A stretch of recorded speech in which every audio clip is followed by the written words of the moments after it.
Hello, friends, and welcome to another single-serving tabletop adventure from Queen's Court Games. My name is Aaron, and tonight I return as your game master as we pierce the illusion in M. Marshall's Downfall, a story of love, lust, greed, and entitlement from the Screams and Whispers collection for Kult, Divinity Lost. This will be the second episode in this series, so if you're just joining us and you don't want spoilers, feel free to pause this. We'll be here when you get back. Heading over to YouTube or to our podcast, One Shots and Other Mischief. You can catch up with the story and join us as we continue. As always, you can find links to this scenario in assorted social media by typing exclamation point scenario or exclamation point cast if you're joining us live on Twitch. Else, scroll down to the show notes if you're joining us later via the aforementioned podcast apps or YouTube. Now, tonight I will be joined on this erotic journey of crossroads and moral choices by a delightfully talented group of performers. I have introduced them previously, but they deserve to be introduced again. First, as the girlfriend, Kendall, art director at Queen's Court Games. I swear she had that outfit in her closet, did not need to buy it for costuming. V-Lock. I sure did. Hi. Next, as the twin sister Aisha, QCG's social media guru and stand-in Catholic maven, Laura Tutu. Hello. Also, as the classmate Aiden, he is genuinely a nice human being, and it pleases me to see him playing a sociopath because this man has range. Returning to our table from Nat 20 Productions, it is PJ McGaw. Hi, everyone. Great to be here. And finally, of course, our very special guest as Professor Francis. He's the founder of Sidekick Productions, recently guested on the NBC series Poker Face, liked us enough to come back and do a second episode. So, I mean, if he's working in that kind of environment and still wants to hang out with us, I'm taking that as a huge compliment. Welcome, Joshua Pangborn. You couldn't keep me away. We'll see if that feeling changes at the end of this episode, because Kult Divinity Lost is an adult horror game, and as such will contain topics that some viewers find uncomfortable or objectionable. That includes blood and gore, body horror, drug and alcohol abuse, pornography, sexual content, self-harm, and torture. Please consult the full list of content warnings before continuing, either by using the chat command !safety or looking in the show notes. Now, the cast and I have completed a thorough safety and consent questionnaire. We've discussed these issues in our session 0 previously. We've had sessions to talk in between episodes to make sure that we're all staying on the right pace. And we've agreed to hold ourselves accountable to a code of conduct that will ensure our table remains a safe and respectful environment. All of that said, I will ask one final check-in just to make sure everyone is where they need to be. V, are you in a mentally safe place to continue with this scenario? Do you understand how to use our safety tools, and are you committed to maintaining a safe and respectful environment? I am. Laura, are you in a mentally safe place to continue with this scenario? Do you understand how to use our safety tools, and are you committed to maintaining a safe and respectful environment? Yes, I am. PJ, are you in a mentally safe place to continue with this scenario? Do you understand how to use our available safety tools, and are you committed to maintaining a safe and respectful environment? Yep. And Josh, are you in a mentally safe place to continue with this scenario? Do you understand how to use our safety tools, and are you committed to maintaining a safe and respectful environment? I am, I do, and I am. Well, excellent. And with all of that said, let us return to the story.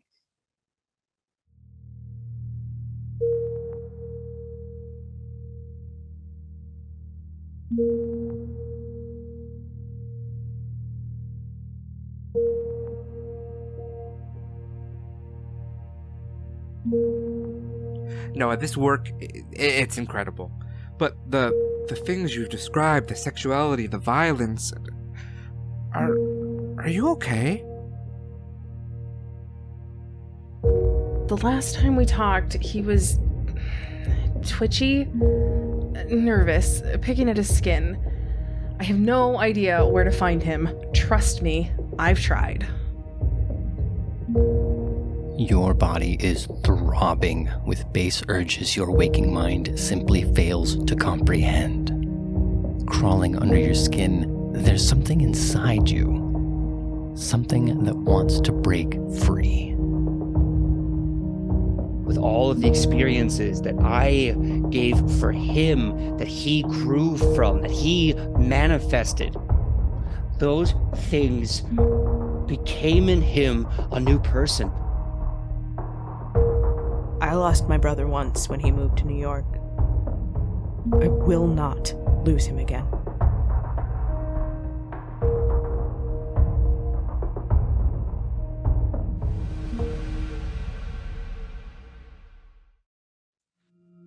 Our story resumes with 4 strangers slowly getting to know one another over the course of the last few hours, currently located just outside Goddard Hall, adjacent Washington Square Park in New York City. It's not as early in the afternoon as it when we last left you. The sun hangs slightly lower in the sky, and despite the fact that there's no post-lunch fatigue, the 4 of you nevertheless have been hit with a wave of psychological and mental stressors that no doubt make you resemble the stressed students more than the jubilant tourists or headstrong New Yorkers who flow across the sidewalk in either direction from you. We discovered some of Noah's belongings in the Lost and Found, a journal and accessories that reveal more about the journey he was descending on. The professor found a transcript leading to another intellectual dimension, writing so powerful that you cannot help but feel the effect it has on your skin, on your breath, and as some of you witnessed, elsewhere. And Aiden's normally cheery demeanor, that everyman smile that can disarm stadiums, is a little less bright as his eyes scan the crowd for a familiar janitor with a familiar tattoo. Based on the information we've acquired so far, there are yet a few leads to follow. Aiden was present at the last party where Noah was seen before he began his descent into something else, and you know the person who hosted that party. If you're looking for the people who set Noah on this adventure, that would be a good place to start. Additionally, inside the suitcase, Kendall, you would have found a receipt, perhaps, or maybe you just know the store that Noah kept sneaking off to and returning with toys. Hesitate to use the word toys because toys are for children and toys are for fun, and neither one of those things applies to the way they were used. But more on that later. So as a I said taxi and honks at the same time. So as a taxi honks, as a vendor hollers, as music blares out of a Bluetooth speaker on someone's backpack, we return.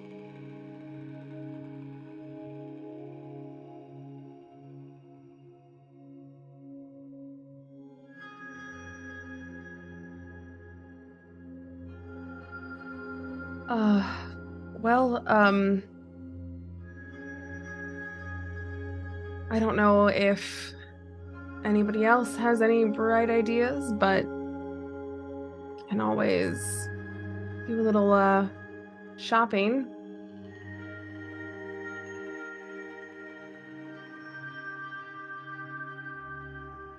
Suggesting going shopping as a means of getting more information, maybe trying to chase some trails. Right. You weren't there. Yeah. There's a shop that I know that Noah was frequenting over the last 6 weeks or so. Went there an awful lot, and based on what we found inside, stuff they pulled out of his dorm room, he went there a lot. I think he probably went there more than he went to the grocery store, because that man pretty much had bananas and beer in his fridge and nothing else. So, but yeah, I don't know. Maybe the folks that work there can recognize him. Remember, surely if you've gone to the same store as many times as there's no way that he bought all of this in one go. Maybe, but somebody would remember somebody coming in and spending that much in one go, or as much as he did over a period of time. All right. Sounds logical to me. I just want to check in with, of course, Aisha. I see the way you clutch that crucifix. I just want to make sure that you're going to be in a place that you feel safe at. Are you going to be okay going there?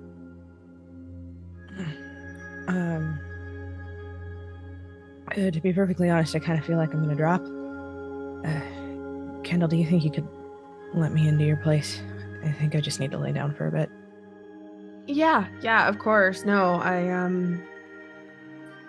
yeah, it's probably a lot for you. So yeah, I can take you back, get you situated. Thank you. Yeah, of course. I glance at the time on my phone, and I see what time it is. It sounds like we might be splitting up right now, everyone, for a little bit. It's probably for the best because I do have some professorial things to do. I do have responsibilities, and as much as I care about Noah right now, I also have to take care of all the other students that are in my charge. So, maybe we can agree to meet up later. Yeah. I guess I'll take out my phone and I'll hand it to Professor Wilmot so he can put his number in it. Just I'll text you when I'm done. And I look over at Aiden. I guess I should have your number too, so I can get some group chat started or some such. Of course. Yeah, why don't you give me your phone? I'll put it in there for you, no problem. Yeah. Taking the phone, I put my phone number in there, or at least a way to contact me, and I immediately save it as Aiden. Save it and close the screen, hand it over to them, and say, okay, you have access. Congratulations. Some of the few, some of the proud. Hoorah. Good enough. Aiden, do you have anything that you think you can do while we're dispersing? I mean, I have a contact to the parties that Noah and I used to go to. I've been texting them all day. I figure, hold on here. Yeah, I got a time and locale. Whenever you're all ready, we can just go to that bad boy. Just make sure you're dressed to whatever you want to do. I don't care. It's your choice. But just got to be there tonight. Have a good time and ask smart questions. Everything else I leave to your investigation. Hold on. Hmm. So you're just gonna what? Just go? To what, the Importunarium with you, of course, but like the other party, yes, I'm gonna be going to that as well. There's no reason not to. Okay, sorry. For a moment it sounded like you had done your due and you were just going to, I don't know, go get a bagel or whatever it is you do. I don't know what you do, but a bagel seems right for that. It's A-okay.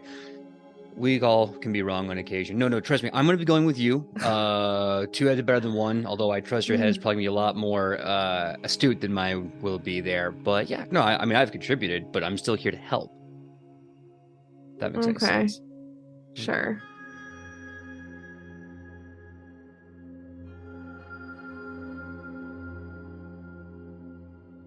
So it seems to me that Professor Wilmot will be departing for professorial business. Yes. And at least in the immediate midterm professor, the three of you will be heading over to Kendall's apartment. Is that correct?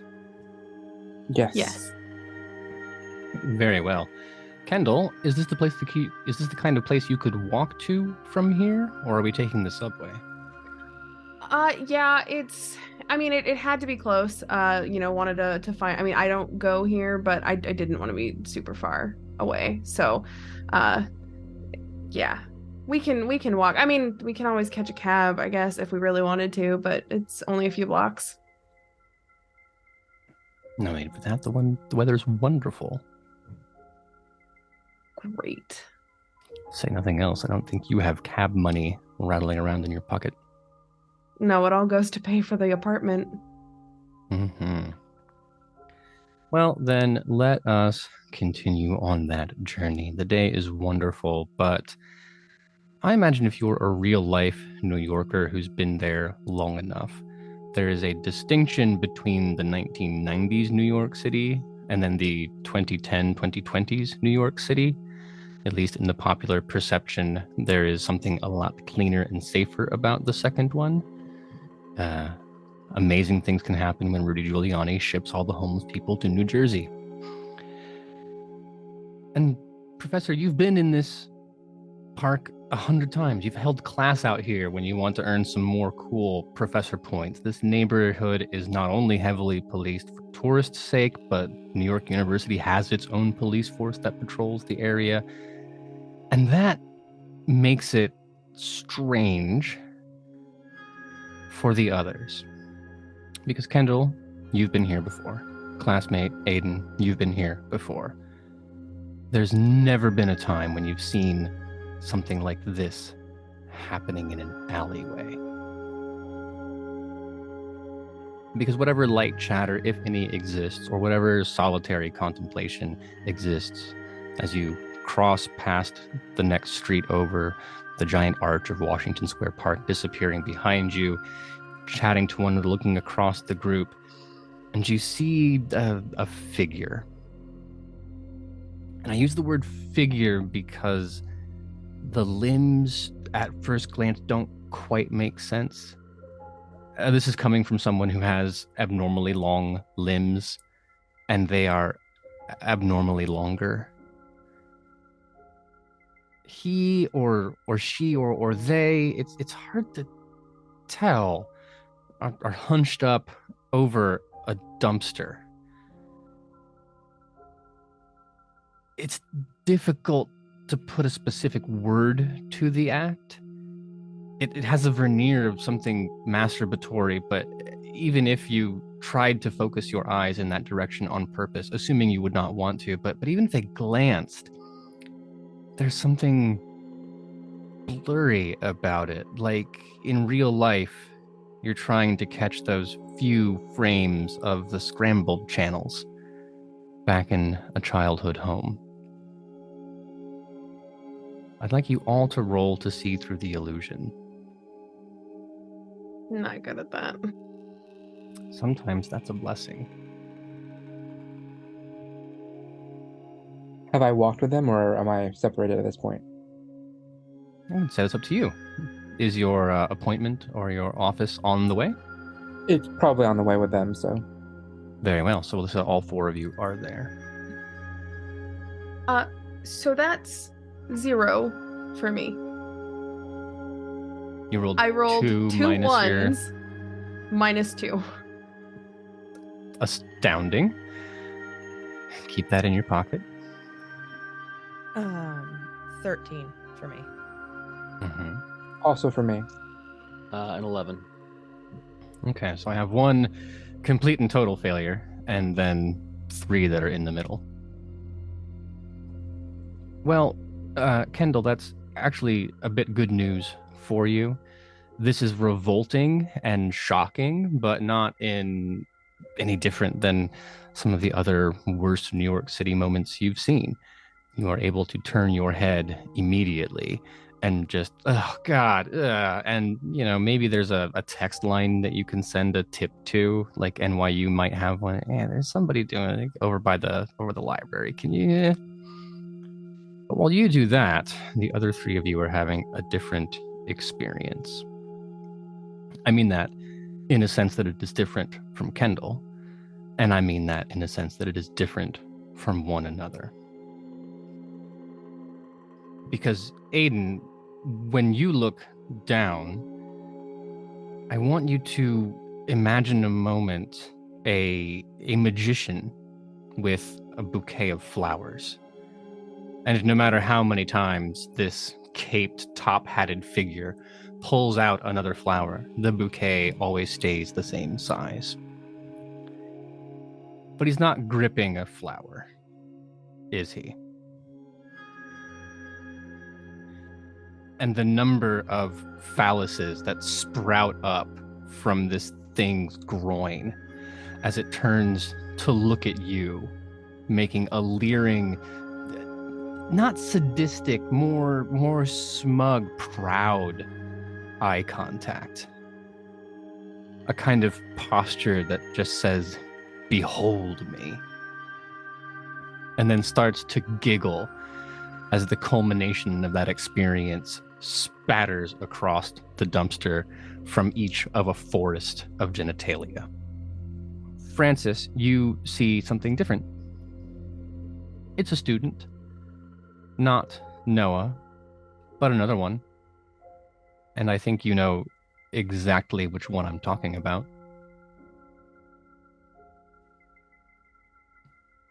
And when they turn to you, it's not proud. They have that same look that they did the first time they were in your office after hours, when it was flirty but uncertain. And they required guidance from someone they respected. They required trust from someone who knew the rules. And the look of betrayal on this emaciated figure as they look in your direction and then rapidly away can call to mind that exact moment in the faculty council when the complaint was being read. All of that being horrible to each of you, and understanding what you know so far about this scene, I think Aisha can guess the vision that unfolds in front of her.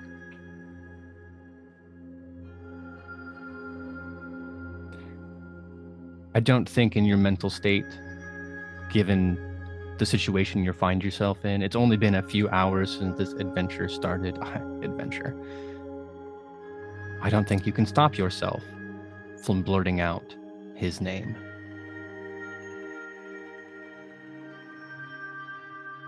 Noah?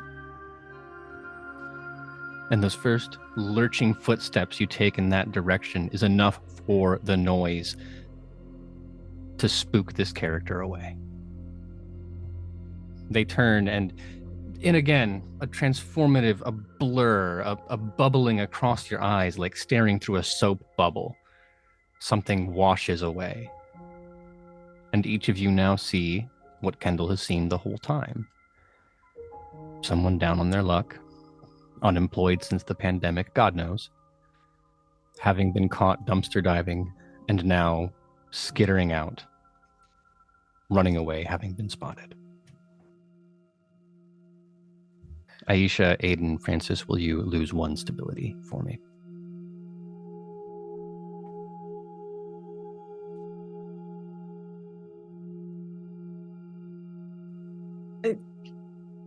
Aisha, are you okay? That wasn't Noah.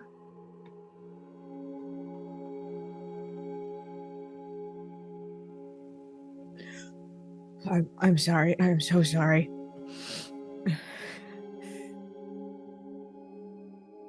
You know, you're probably just tired.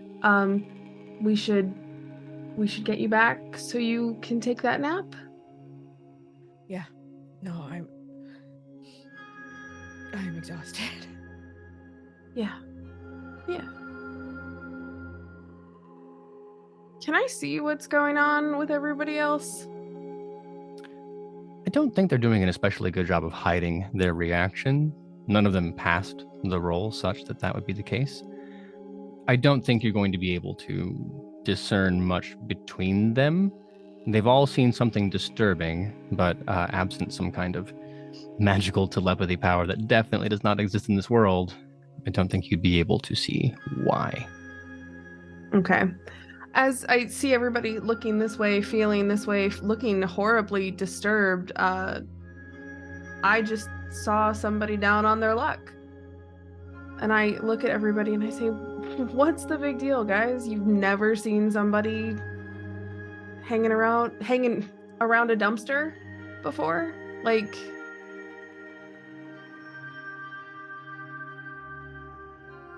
Aisha, she's missing Noah, and that's, I can excuse that, but and I'll look both Aiden and the professor up and down and just say, I kind of expected better from both of you, I guess.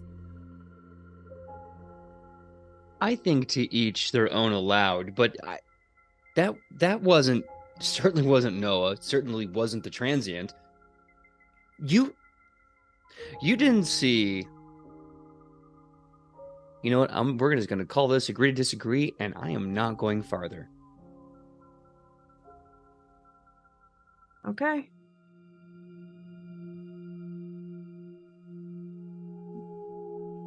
But you didn't see the transient then. What? Who did you see? Was it a classmate of yours?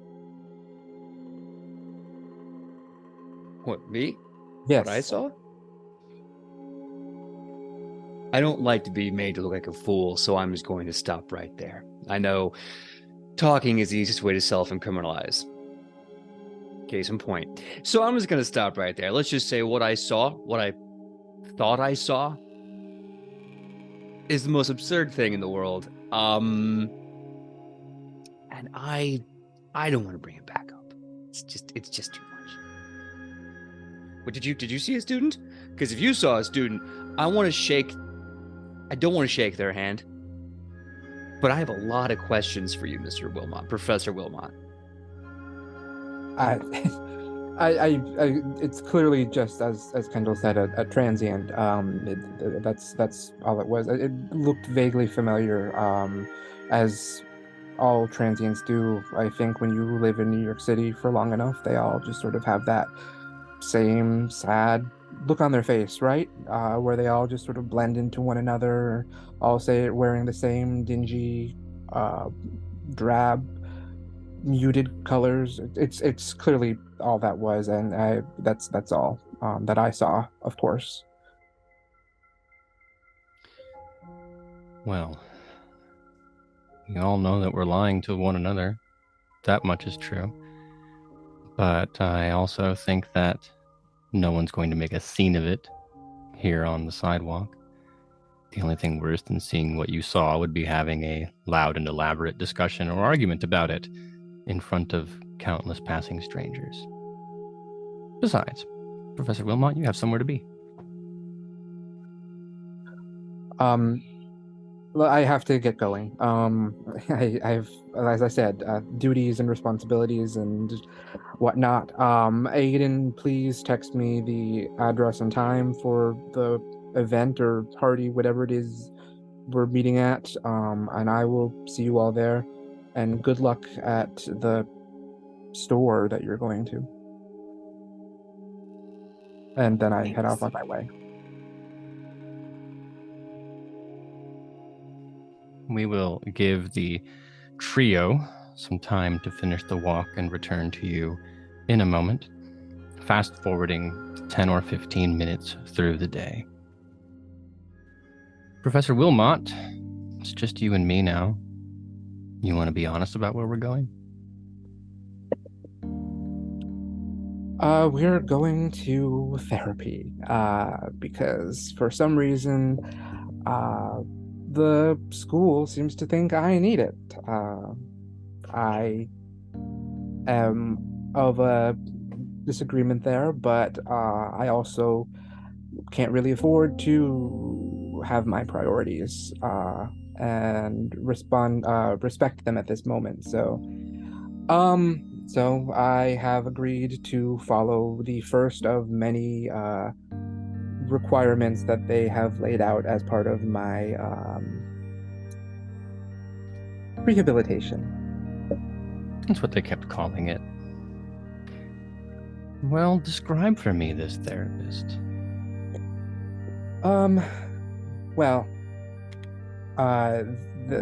The therapist that I'm attending is about 45, 46 years old. You know, therapists, they're not very open with you about themselves. Although this one oddly gets a little too chatty at times. Dr. Dan, he likes to call himself. Call me Dr. Dan. He's very friendly, overly chipper for my taste. I was able to select him myself. That was a part of the agreement when it came to the rehabilitation, we'll call it, again, and repeat that. And I picked him because he had his photo in the list of people on ZocDoc, and he was the one that I was most attracted to. I'm not going to lie about that. But I mean, if I'm going to spend all my time with somebody in a room, I might as well be able to look at them and enjoy it, right? That's sort of how I feel about the whole situation.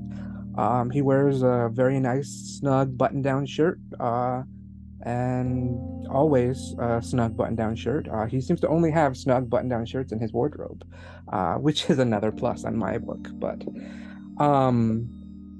clean-shaven, always clean-shaven, with a pair of oval glasses.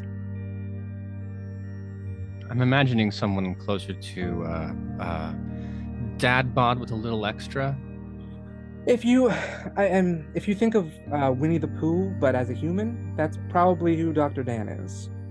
Explains the cheery demeanor. Yeah. And he's fun. He's nice. He's a nice guy. If I have to spend time with somebody, it's at least I enjoy looking and talking to him. It makes the mandatory number of sessions more enjoyable. Makes them go by faster, too.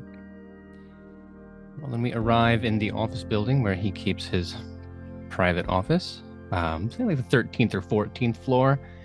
He makes good money because he attends to wealthy clientele, but not so wealthy that he gets to be up in the 20s and the 30s, right? Mm-hmm. I think when you started seeing him, the office was a bit more Spartan. He's done some work putting like a thicker rug over the plain office carpeting. When you first came in, the walls were just white, and he had the 2 diplomas and then a bookcase with a few things, but it's grown to be more homey over the time. Talked about the need to make his patients feel more comfortable, more at home, and then he giggled, gesturing at the walls. There's no receptionist, no need for that kind of overhead in this economy.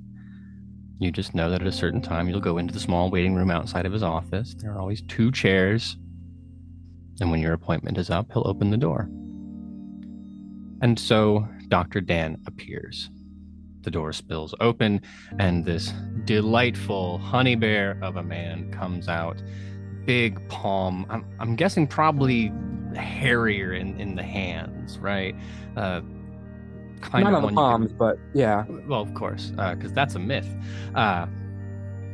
Reaches out, clasps your hand between his in both, and says, "Hey, Professor, glad to see you. Come on in.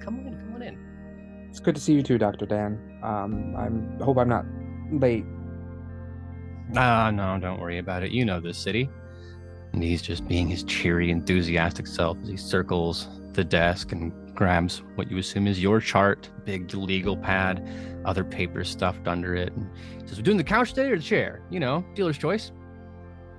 After the day I've had, I think I could use the couch. Hey, yeah, no problem. Go ahead. Make yourself at home. Kick back. And he sinks into his chair. And then there it is. It's that posture. They must fucking teach that in graduate school. One leg crossed over the other, leaning back, legal pad kind of tucked across the arm, and pen in a place where they can chew on it if they need to look thoughtful, or they could point it at you if they need to. You know, all the normal therapist tricks. We've all been there. And once he is settled in, radiating that quiet authority of his position, he says, "All right, so where do you want to start today? You know, anything special on your mind? Anything happening recently that you feel like you want to talk about?"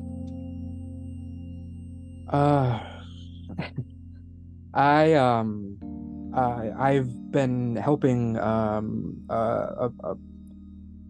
I don't know if probably not friend is the right word, but I've been helping someone look for her brother. That's sort of how my morning was right now, actually, today. Oh, I'm sorry. Is this a missing persons thing, or just lost in the Big Apple? I'm hoping it's lost in the Big Apple. I'm hoping that's what it is. Yeah. Now, how do you know this guy? He's one of my students. He's been missing for a few classes now. In fact, it's something that was brought up, I think, with the school, but nothing. Again, you know how it is. Students get lost in the Big Apple all the time, they say. So, One of your students, and you see him writing. yes, he's a very talented writer. He's probably one of the best writers that are in my classes, actually. Oh, well, I'm hoping you're going to be able to help. What's the person asking you to do? How are you involved?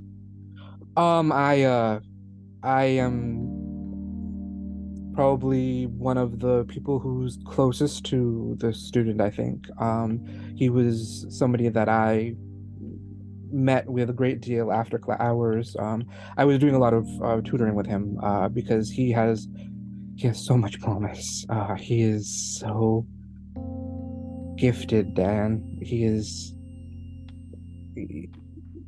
I know that you might not be as artistic as you are scientific, but when I tell you that this person is beyond what you have ever encountered as a writer, then trust me, I don't say that lightly.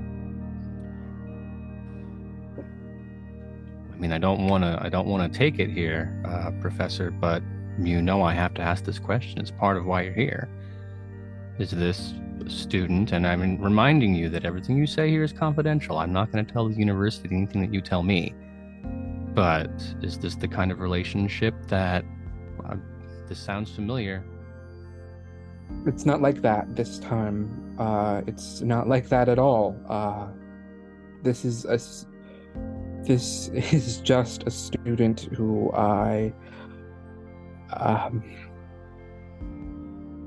he has so much to offer me, the world. He has so much to offer the world, and that's why he matters so much to me. Okay. Again, not trying to pry, and I believe you, because this is an environment of trust, and I mean, we've come a really long way in the first sessions. If you remember the way you were when you first got here, I hope we've demonstrated that this is the kind of place where you can build upon yourself and you can heal, yeah? Yes. Do you ever imagine what his cock looks like?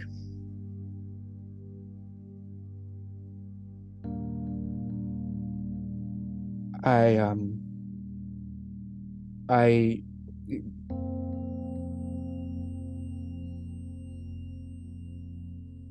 yes. Goes back to scribbling.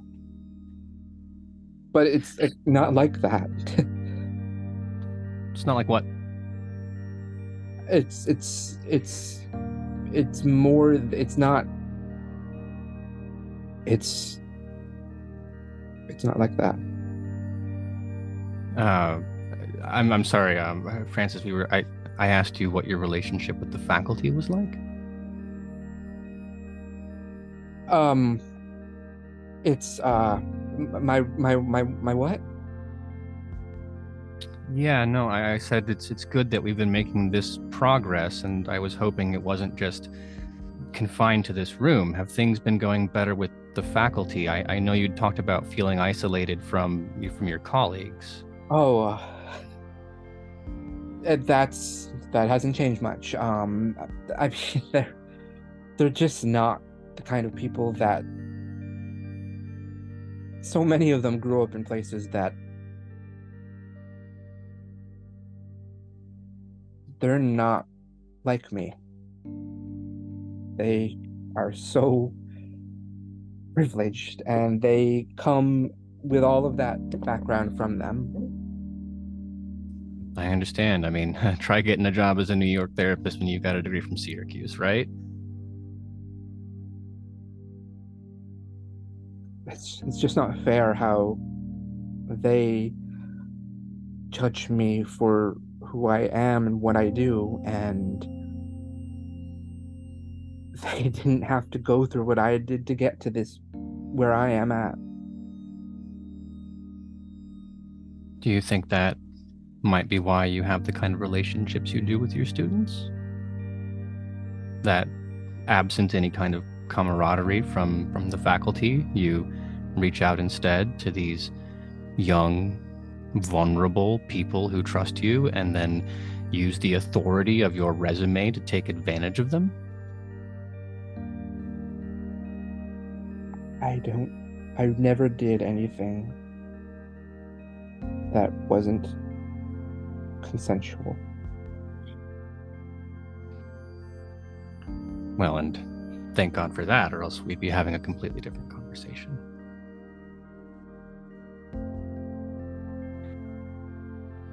Are you thinking about it now?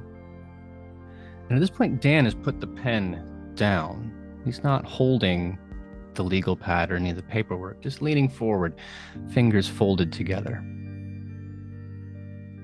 Are you thinking about Joseph? Are you thinking about Tyler? Are you thinking about Sam or Joshua? I'm going to need you to roll to keep it together as your therapist rattles off names you know no one else knows about.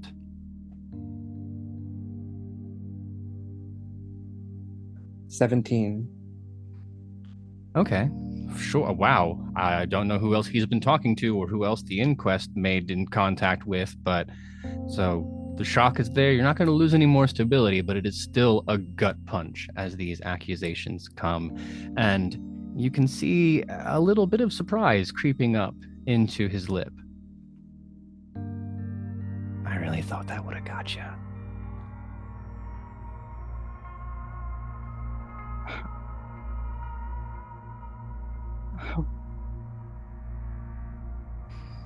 What are you saying? What? Oh, Francis.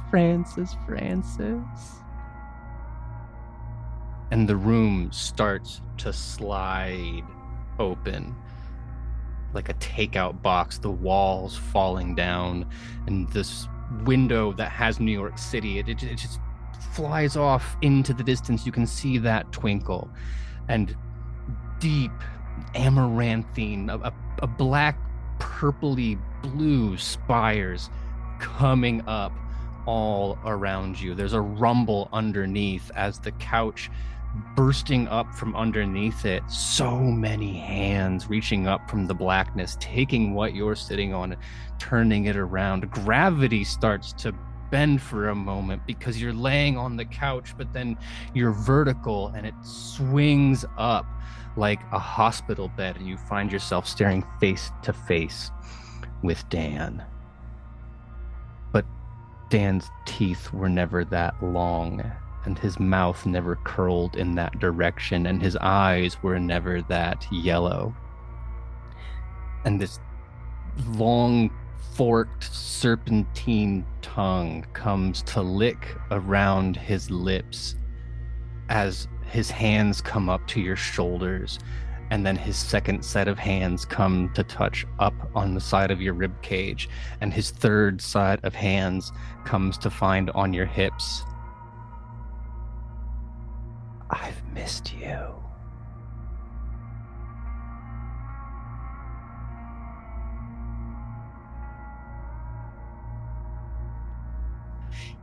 You don't remember me, but I remember every inch of you and the way that you tasted and the way that you scream.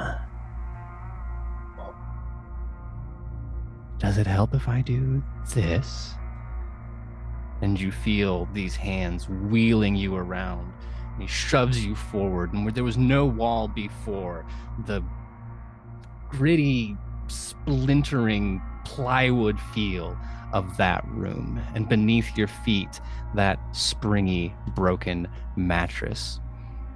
And he's got a hand reaching at the back of the, I'm assuming khakis or some kind of professional trousers, and he hitches into the belt and he starts to pull while the other finds the nape of your neck and pushes it forward.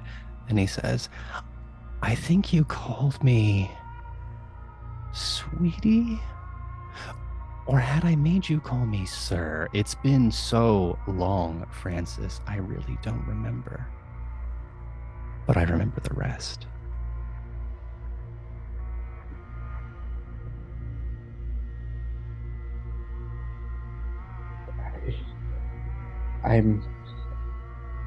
It would have been sir.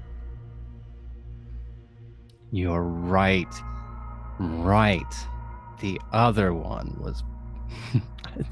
I don't mean to be rude. No, we're here to focus on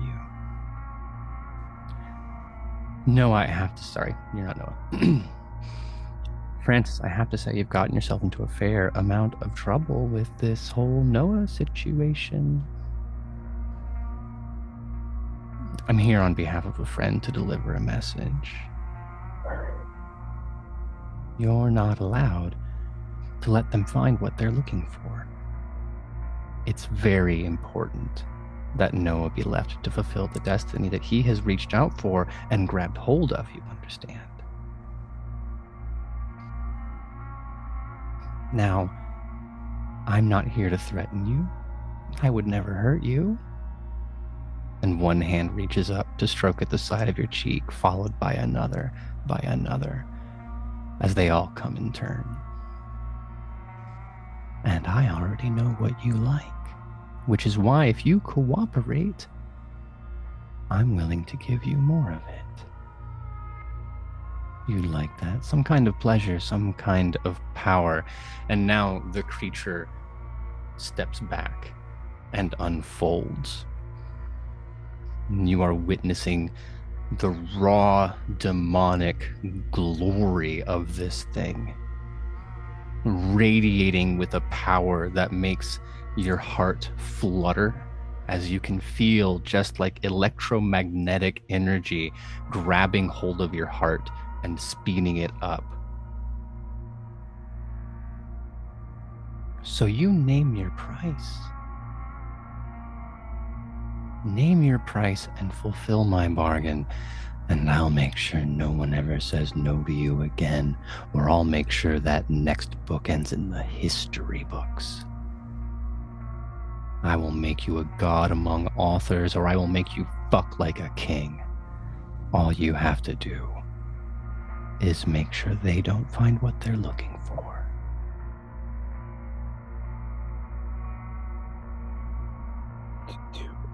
Do I have to hurt anyone? Well, you know, Francis, we're not in the business of particulars here. We're more results-oriented people. However you decide to prevent them from achieving that goal, and I tell you what, it should only take about 3 days. Keep them from finding Noah for 3 days. And I will let you feel this good. And at that point, he reaches square forward, grabbing between your legs. And it's not the pleasure, although the pleasure is immense. It is the power. The confidence that Aiden has when he walks in a room, the clarity of rage and vision that Kendall feels, the purity of faith that Aisha feels, those are all powerful human emotions, and it is a drop in a reservoir compared to what bursts forth out of you.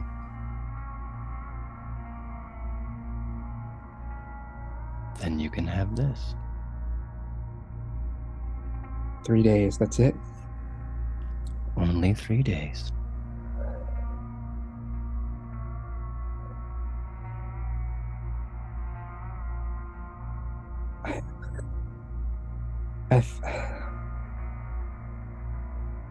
And all of this shit will go away with this war. Everything. I'll get what I want. You'll get exactly what you want. I think we can do that. You hear the sound of a legal pad slamming shut. Well, excellent. No, I'm glad to hear that you're making that kind of progress. I think it's so good that, I mean, you're being really honest with yourself about these things, Professor Wilmot. And Look, I know Dr. Dan, always friendly, right? But I mean, sincerely, I think you're doing a lot better. And I hope you find this kid. I think maybe this is the kind of thing you need to do to heal yourself. Give back, replace something that you feel like you might have taken away. Does that sound fair? Yes, Dr. Dan. That sounds very fair to me. Oh, well, hey, excellent. My least favorite part of the day, buddy, but it's your time. To call the number and we'll make an appointment for next month, yeah? Sounds good to me. Excellent. And there's that handshake again. And a smile that's just a little too big.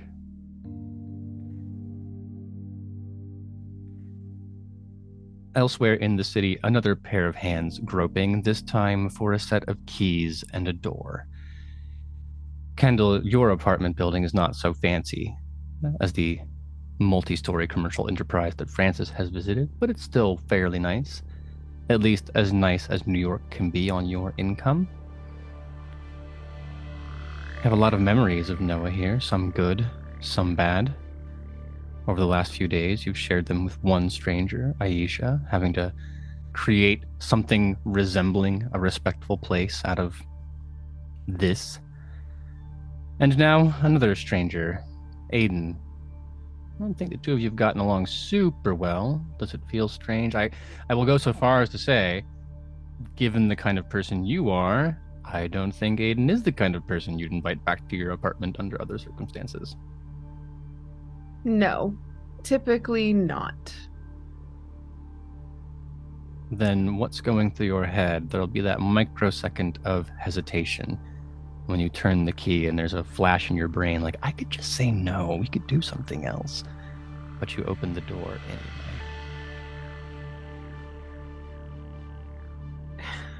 It's weird because out of the corner of my eye, I catch a glimpse of Aisha, who just the way that the light comes in and just hits her skin, it's the same sort of glow that I'd get from Noah. And it's kind of uncomfortable because I want to say no, and then I realize it's Aisha, and no, I need to make sure that she's comfortable for now.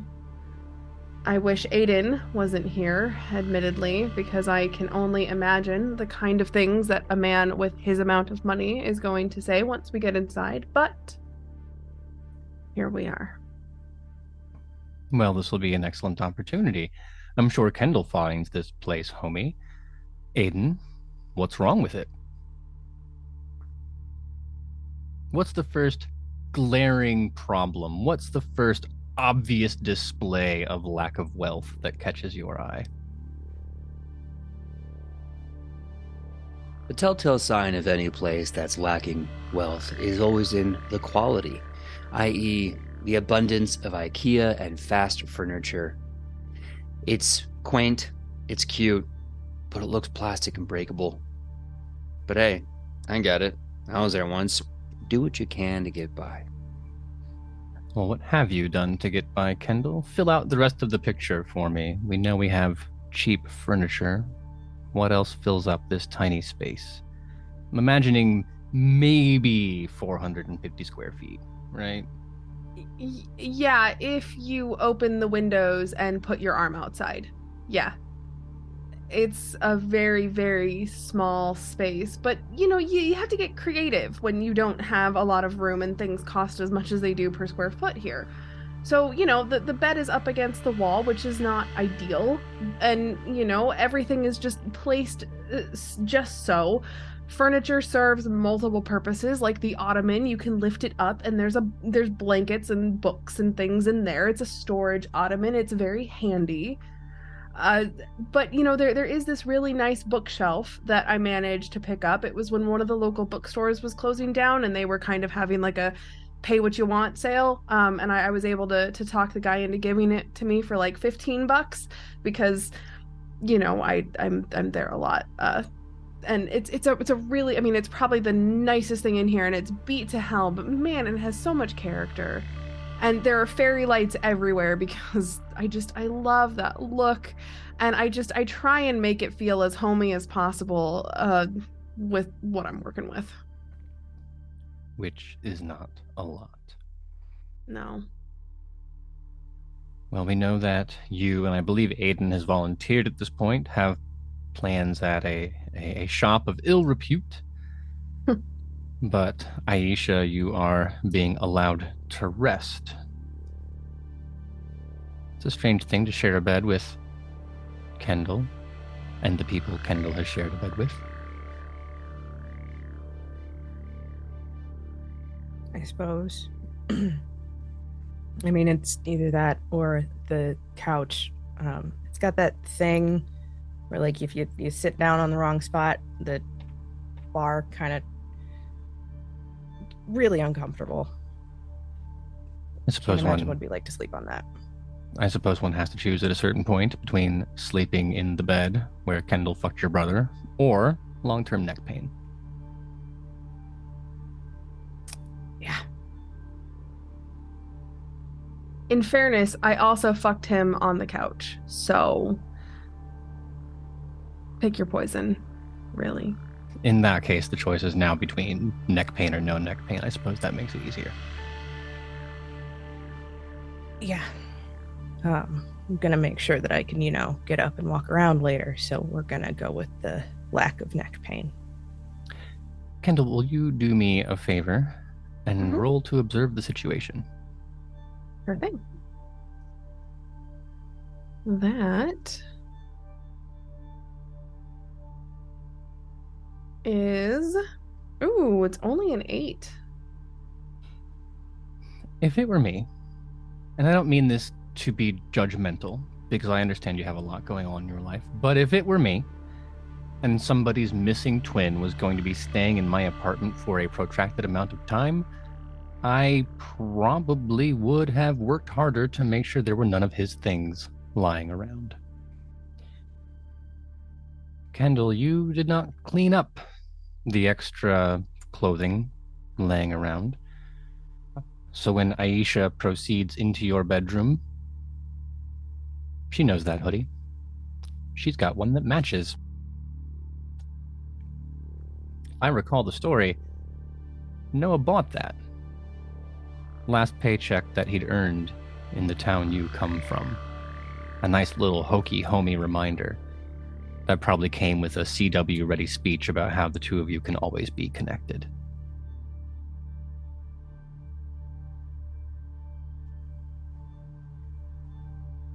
Sure, it's hokey, but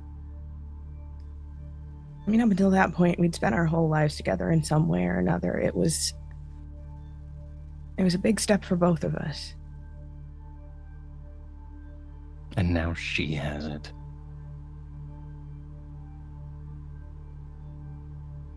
Yeah. Will you roll your jealousy disadvantage for me?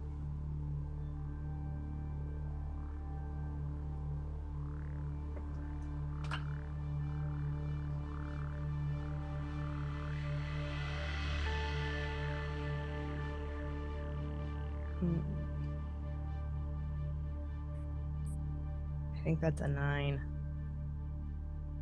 Okay.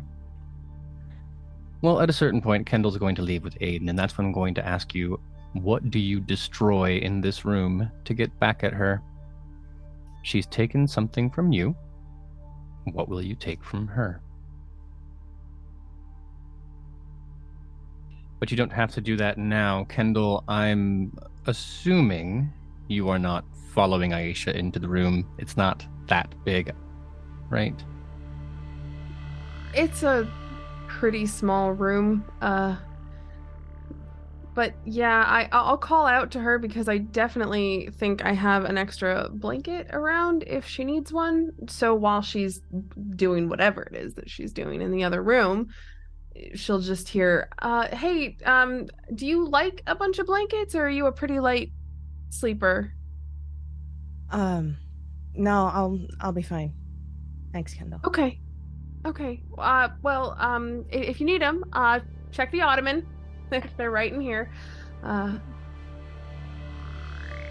Can I get you a cup of tea or anything? I think I have some chamomile or She's being mint so somewhere. fake fucking nice. How much effort did she put into taking Noah away from you? And it cannot be for the warmth of her soul. She has that fake fucking server smile on. She's doing that fake fucking server voice. And you just know it, so afterwards she can talk about how gracious she was and how even in the face of this horrible situation and everything that Noah did, she was still the bigger person. You cannot fucking stand it. Well, there is something obviously going on unspoken between Kendall and Aisha. And if there's one thing I know about Aiden is that he is calm, cool, and collected, in charge of every room he enters. If there are two things I know about Aiden, it is that, and he doesn't want to be anywhere near what is happening or may continue to happen in Kendall's apartment. This seems like a good opportunity for you to step outside. You are very, very right. I'm getting a phone call. It's about the thing. I'm just gonna go outside and take it. You know, I'll give you some details in a bit. I gotta go. Okay. And I proceed to leave. Is that the kind of phone call that you fake the beginning of and then go make an actual phone call? Or is there actually someone on your phone? Well, between my friends that are threatening my livelihood and the friends that I've been texting all day about the kind of parties, at this point, it could very well be a real phone call. And if not, well, then I'll take this opportunity to make one. But I leave that up to you. We'll say the other way works nicely.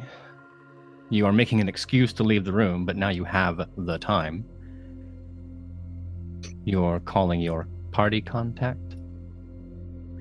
Yeah, I want to make sure if we go out tonight, we don't go blind and we get some details. And forewarned is forearmed always. It rings longer than you probably want it to before a very exhausted voice picks up. Aiden, oh, fuck, what time? You can hear the rustle of sheets, pillows, something. There's a scratching sound, a very loud, sticky yawn. Oh God, sorry, it was a real rager last night. What's up, friend? Hey, friend. Yeah, what's up with you? You just got up? Oh, man, like, you know that place down on 17th? Yeah, I do. In fact, I was calling about that. Some friends of mine and I are going to be going there tonight, actually. Oh my God, man, you have got to be ready. Like, I'm telling you, man, like I took like I took all like the right pills and like even did that weird like IV shit they keep talking about, and I am still just like, I swear to God, like right now, I mean, just thinking about it hurts. But like, if I tried to, you know, like just like dust, man, I am flattened. Living the life, King. Living the life. You know, and I love that for you. I really do. And you know, hopefully, me and my 3 friends, 2 of them are delightful women. Can't wait to bring them out tonight. We're looking to have a great time, a lot like that. And I was just wondering if you gosh, I miss him so much. I was wondering if you could help me find Lee too. Oh, Lee and I could party a little bit too. It's been a while, really. God, it's been forever. Yeah, I mean, like I think he's gonna be there. I mean, he wasn't there last night, and I mean, maybe just making excuses. I don't know. He's been, fuck, I think I'm in bad shape. He has been on some other shit. Like, I don't know what's going on there, but your boy is not getting his necessary vitamins and minerals by the look of things. I can shoot him text and see what's what. I mean, he told me he was going. I don't know if that was just an excuse to like not get out, to get out of this thing or whatever, but No, that's okay. That's okay. I can reach out, no problem. Are you gonna be there too, or like I gotta know my boys are there? You know what I mean? no, man, are you kidding me? Like I'm not gonna send you a picture because like, like we're not like that. I am Yeah. dude, there are just like these two women and like okay whatever, like pretend for a moment that that's not something that happens to everybody because like I know you're Aiden, right? But like these two women just like ruined me, dude. Good, good. You just, like I said, you deserve that. Everyone deserves that once in a while, right? Be spoiled, be pampered. I approve, man. Oh yeah, I mean, Cool. well, and I heard the rumor, right? Like they fucked the brakes off of Noah, and I'm like, oh, okay, well maybe that's something. And then, Wait, dude, Jesus, no that way. Wait, dude, no way. When did it happen? When did Noah get so lucky? What dude, up? you were at that party, man. How were you fucking out of it? Do you remember the two, like the blonde, and you were like, that's European model, and her like sister who thinks she's less attractive but is also a 10, and we were just like, oh my god, Noah, and then I mean, King, who are you talking to? Okay, you think I was cognizant? No, no, no, no. Give me the play-by-play. Give me the deets. That way, when I see Noah, I can make sure he doesn't forget either. You know what I mean? I'll make sure he absolutely doesn't forget. oh my god, man, the story was fucking. I only remembered it because I was so goddamn jealous. So like, yeah, we're all there. I think I mean maybe you were was like uh, Sarah, Stacy, Samantha. I don't know. You were one of the S names who you're like, you were off maybe getting a thing with her. And then like I was like, all right, well, I can't go bother Aiden because he's about to get his dick wet. So I'm looking around for Noah because like, don't want to be alone at this party. So like I'm walking over to see him, and then he's like right at the edge of the dance floor. And there are these two women. I mean, I'm talking about like I know heroin chic isn't really a thing now, but they were really pulling it off. Like maybe 250 pounds if you weighed them together, but like most of that was just like tits and want because they were just like all the fuck over him. And like I made eye contact with my dude, trying to be like, "Are you okay?" And he just making this like, "Can you believe this shit?" face at me, my guy. So like, I mean, on the one hand, super happy for my bro, but on the other hand, like I know I'm not gonna try to get in on that, right? So he just shoots me a thumbs up, and then before like even he can look away or whatever, it starts with like the making out, and then there's some groping, and like he is like gone after, like immediately after. Like, man, who wouldn't, man? Like a fucking Looney Tunes cartoon, man. Guy left the dance floor, his shoes were still spinning because I mean, who wouldn't? Absolutely. God, I know I would be. Oh my God. Well, hey, when I see him, I'll remind him about the two heroin chic girls that were all over him. I'm sure you might want their numbers. You know what I mean? All right, man. Great, great, great, great. Yeah, we're gonna be there. It's good to know Lee's gonna be there. We need to catch up. It's been forever, and I'll make sure to find these ladies there too. Maybe I can get their numbers. Maybe I can get, a good shot in with them. Um, Also, like I said, I got some dude, stunning, amazing women that I'm bringing with me, and I just want to make sure that I can, kind of bring things that make them feel safe. Is there anything you can tell me that I should look out for, like any kind of creeps or weirdos, I mean, beyond the usual, that I should look at just to make sure that they're gonna be a-okay? No, man. I mean, like, I know, like, normally it's not the kind of party where everyone shows up, but like, they're doing some kind of theme thing. I mean, like, post pandemic, they got to open up to every audience, right? So, like, they're putting it in, and it's like, it's like a bondage leather kind of situation going on. Dude, to quote Raul Julia, I call it Tuesday. Let's fucking go, my guy. Am I right? Oh, All right, dude, cool. chafing up like that. Have a good time. But remember that if you're gonna find those two, that you know what, you know best for you, my good sir. But I'm gonna leave my shit unchafed and not smelling like my grandma's furniture. Absolutely. Vaseline will stop you from screaming. Go ahead and have a good night, and I'll talk to you later, man. Sounds good, dude. All right, Aiden out. Two heroin chic ladies consenting to engage with Noah in these activities. The theme is BDSM. It's a start. It's not great, but it's a fucking start. Oh, God, I hope they're done in there. Let's see what's happening in Angry Birds.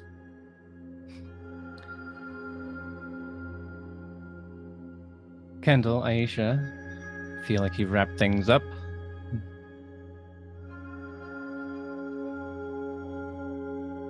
Yeah. I don't know anybody who gets so angry when I offer them tea, much less multiple kinds of tea. But whatever. We've all got a little bit of rage inside of us, so I can't fault her for that. Well, then it sounds like Aiden is off the phone at just the right moment for you to exit the apartment. I'm gonna lock up as I go, Aisha. So don't don't go anywhere, because then my place will be unlocked, and whoo, can't have that. Certainly not. Thank Okay. you, Kendall. Yeah. Yeah. Text me if you need anything. Okay. Mm-hmm. Okay. Every time she says okay, you are looking around the room for one more thing you could maybe burn. Yeah. No. That ugly fucking macrame plant holder is top of the list right now. Yeah. Looks homemade. Well, then we will send Kendall and Aiden off to a particular store, and we will send Aisha to sleep. There was something a little awkward about that. Maybe it's just small town energy that says I don't need your hospitality. Might be the kind of thing you'd want to interrogate more, but that's just more time Aiden would have to dissect your lifestyle. I don't think either one of those things feels good. Inside the suitcase, there was a receipt. It has the name of the shop and a little bit of cell phone searchery. Will tell you where you need to go.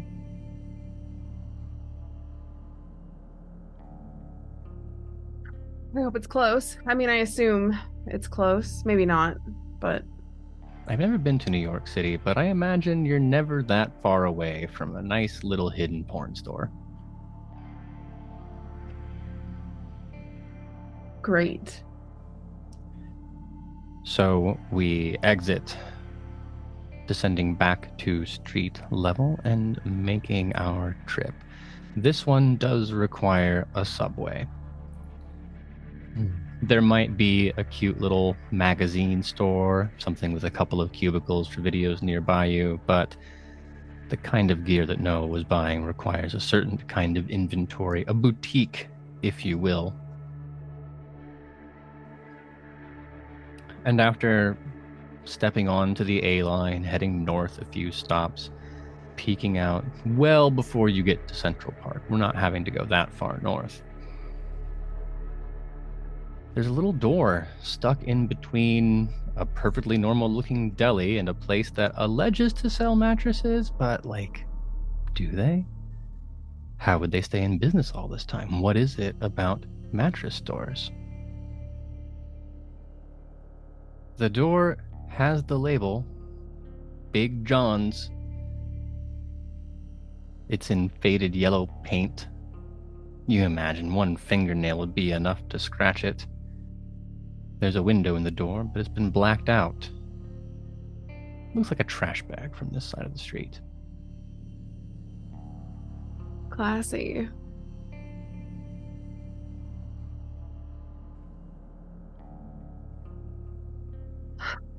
I take a moment staring at this building. I know what's in the suitcase. I saw what was in the suitcase. I experienced a lot of what was in the suitcase. And if the rest of Big John's is, well,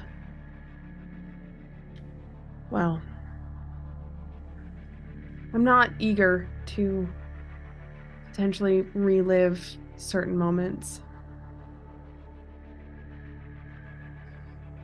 No, and there are still people around.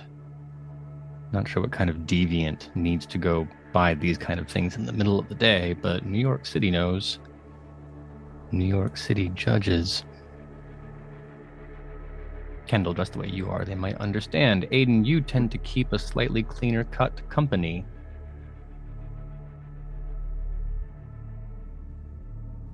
Kendall, if you're trying to keep a low profile, it's better to just go in the building than hang around outside of it. We may want to pick up the pace a bit.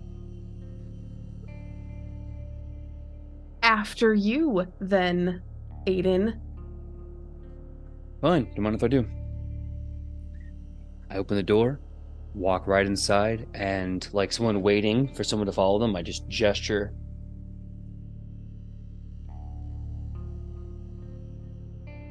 I feel my heart just kind of racing, and I'm going to try my best to hide that from Aiden, because what I don't need is his judgment right now, but my heart wants to leap out of my chest right now.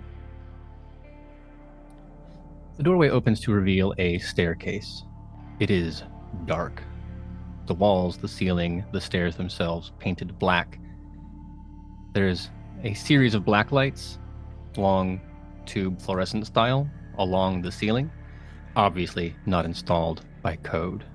They hang off their own little wires and illuminate on the sides, stuck to the wall, hundreds of flyers for events that tickle certain fancies. Some of them are your run-of-the-mill porn star coming into town to do a few shifts at a strip club. Others are scrawled by hand, inviting people to very particular kinds of parties. And elsewhere, little sheets with phone numbers. If you're into such and such, text this number. Kendall, you will descend first. Aiden, coming in behind, one last little glance outside the doorway. Will you roll to observe the situation for me?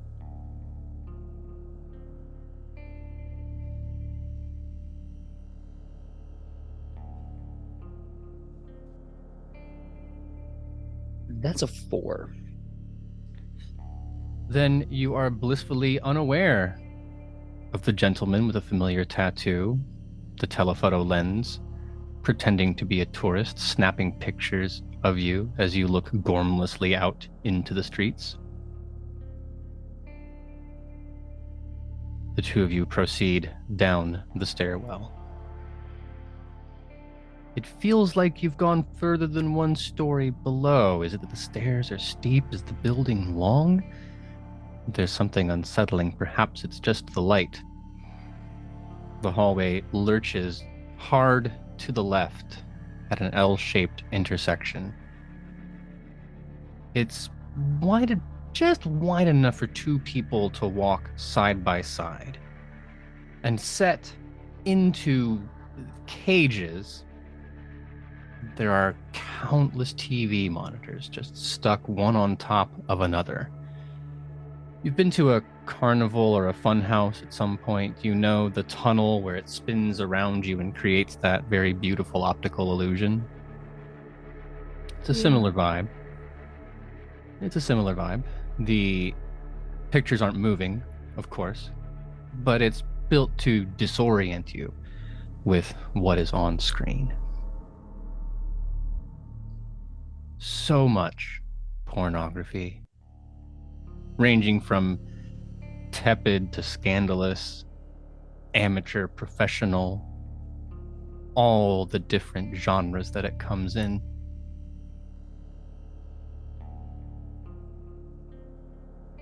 They haven't bothered separating the soundtracks. It is a cacophonous overmixture of moaning, skin-slapping, grunting, so many soundtracks. You can't pick any one piece of it out. It's like trying to grasp at a figment of something blowing in the breeze. Imagine a dandelion blowing along and you're trying to pluck each individual seeds.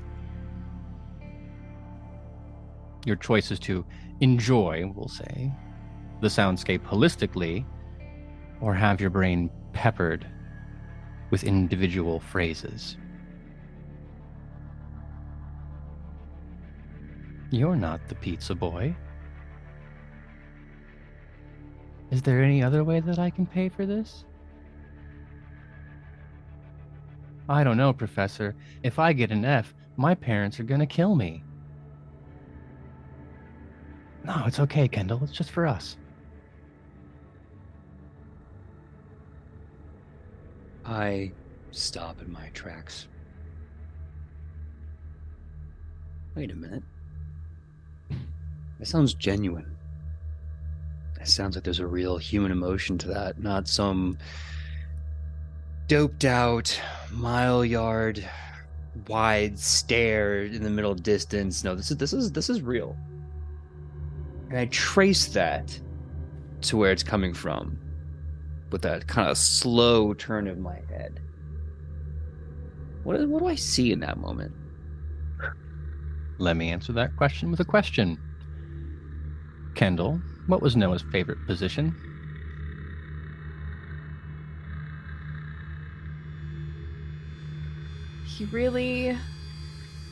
He had a few favorites, but he really enjoyed a good doggy style because he said he got to feel the momentum from the front and enjoy the view from the back. Wisdom in those words.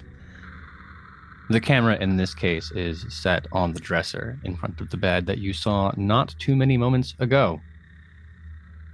You see Kendall in various states of bliss. You see Noah in one continuous and then one incredibly pointed moment of bliss. And then it loops. If you wait long enough. And of course, wait however long it needs to make sure that it loops. Not cutting into something different, but it's the same video over and over again. And I should state this for the record. I'm not smiling. I'm not laughing. Yeah, Kendall, how long did it usually take? A while. Not like a suspicious amount. Just... He wasn't a two-pump chump. What changes about halfway through?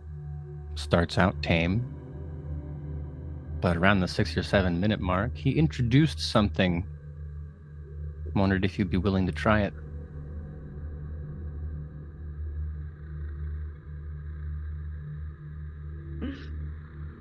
We're just really putting it all on display, aren't we? For Aiden right now. This is great. This is great.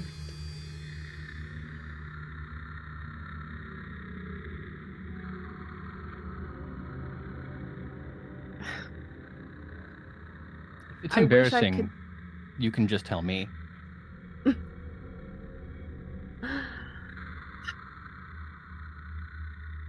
I wish I could say it was just one thing.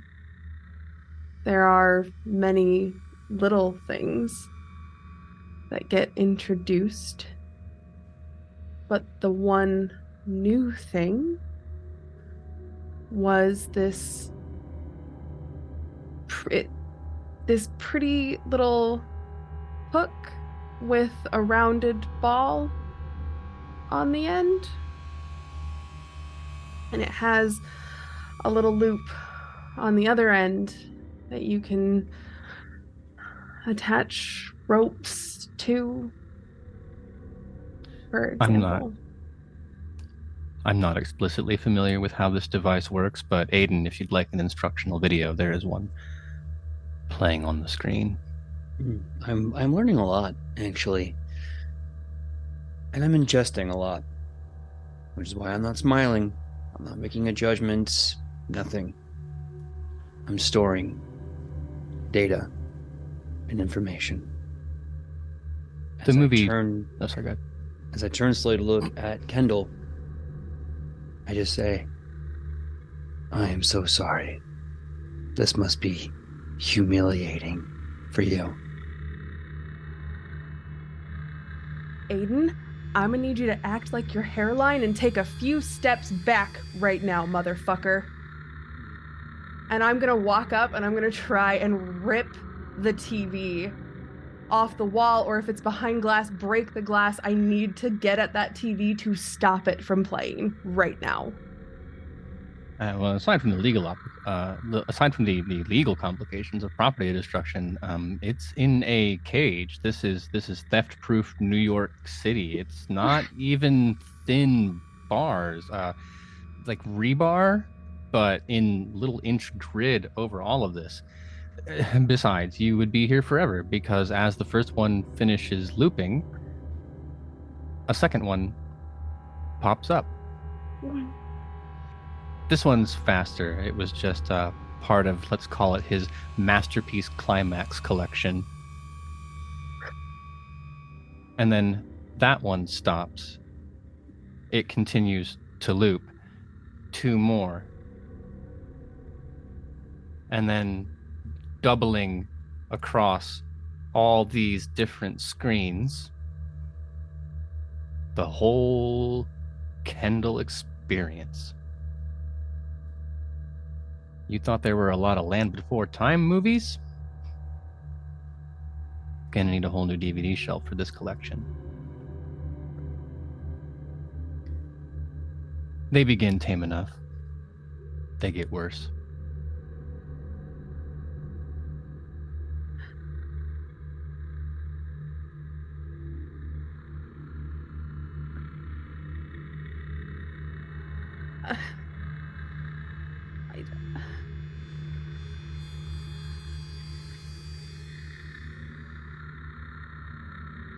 My mouth opens and shuts, and I try and say words, but there are no words. There's only so many sounds you can make before you just start sounding pathetic, and I'm pretty sure I'm sounding really fucking pathetic right now because all I want to do is fucking break every fucking TV in here.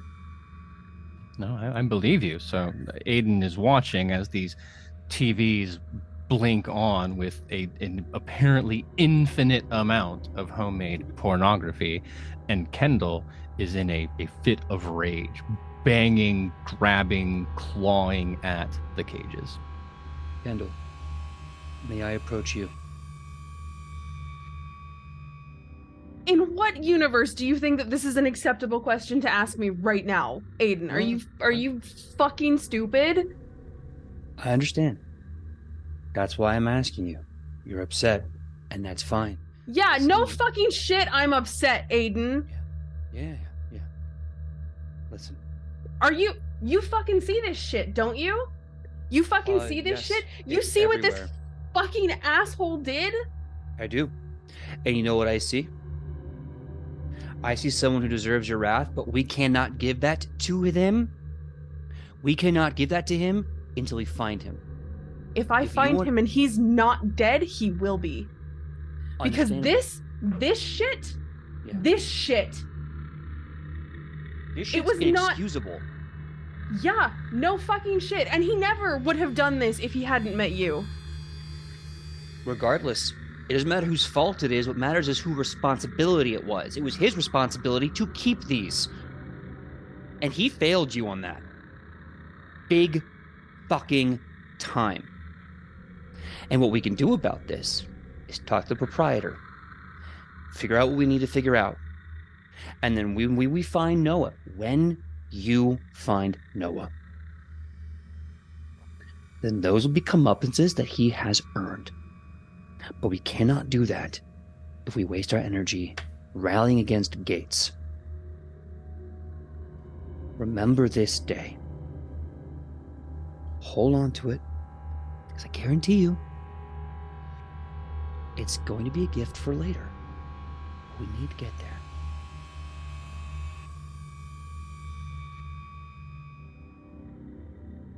Can I roll to read a person? Sure.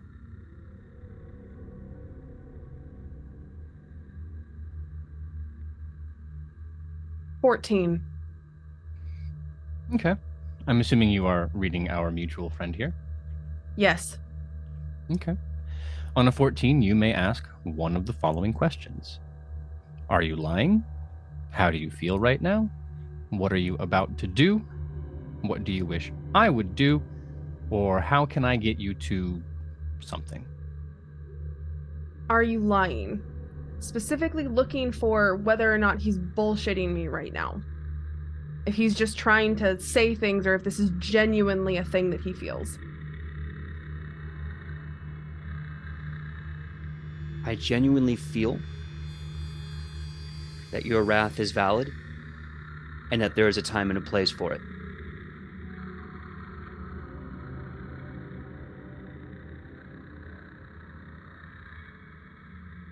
Would you like me to go on?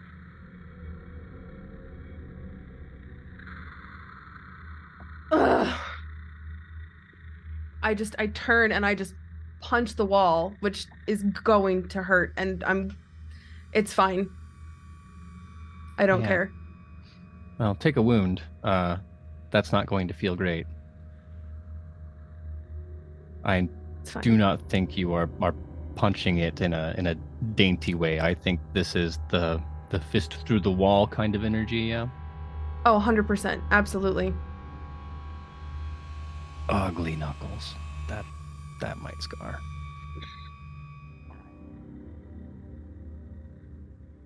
Fine. Let's go. Okay. Aiden, your wristwatch beeps on the hour. That's strange. You haven't been here that long. Watch says 2 minutes, but you've watched how much of Kendall being violated?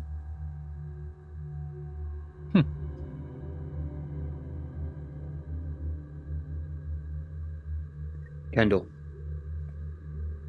now that we are ourselves, we need to stay on task here. All right? Missing persons always say you have, 48 hours, 72 hours before there is a potential lethal answer. We're losing time. Let's find the proprietor. Let's get this next step, and then let's get ready for the party. Okay? Just for the record, he's definitely been gone more than 72 hours at this point. All the more reason to hurry. Right? Fine. Okay. You approach the end of the hallway. Shorter than it felt a minute ago. There were so many TVs, so many angles. Seems weird that they all fit on a few dozen screens. You reach the end of the hallway. There's not a door, it's more like a beaded curtain. And above it, I believe intended to be comical, now serving, little red LED light. It's not until Kendall walks under it that the number stretches out into the millions. But then you're inside. A dark, grimy, dingy lit. You can smell the room. A melange of sweat, ejaculate, loneliness. Of course, also the plastic. Not the kind that comes from a reputable source, but the kind you use a heat gun with. Homemade packaging. In the center of the room, along 10 or 15 A-frame racks, if you've ever been to a Blockbuster, this should come immediately to mind, are videos, DVDs.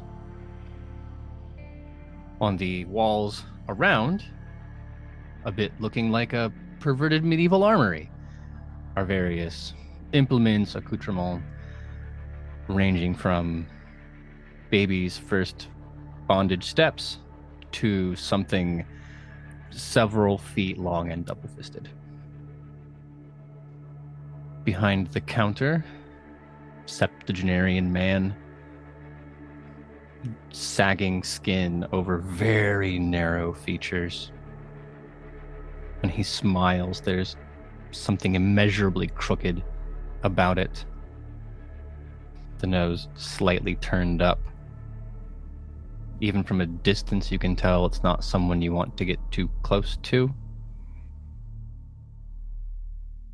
radiating an energy that says in an earlier day when this man entered the room, women covered their drinks. He gives you a polite nod. Hold on, Kendall, 1 second. Stay right here. It'll be a few minutes. And I'm going to duck out really fast, go back to the hallway with the TVs, waiting for the Kendall live experience. And once it comes on, I'm going to take out my phone, go to camera, video, get as close as I can, hit record. Maybe for about 30, 45 seconds. Stop. Put my phone on rest and come back in. Sorry, I got a very important text. Let's talk with this business professional, shall we? Do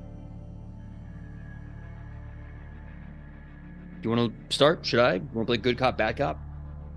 I think you can be a really good bad cop. You have no idea.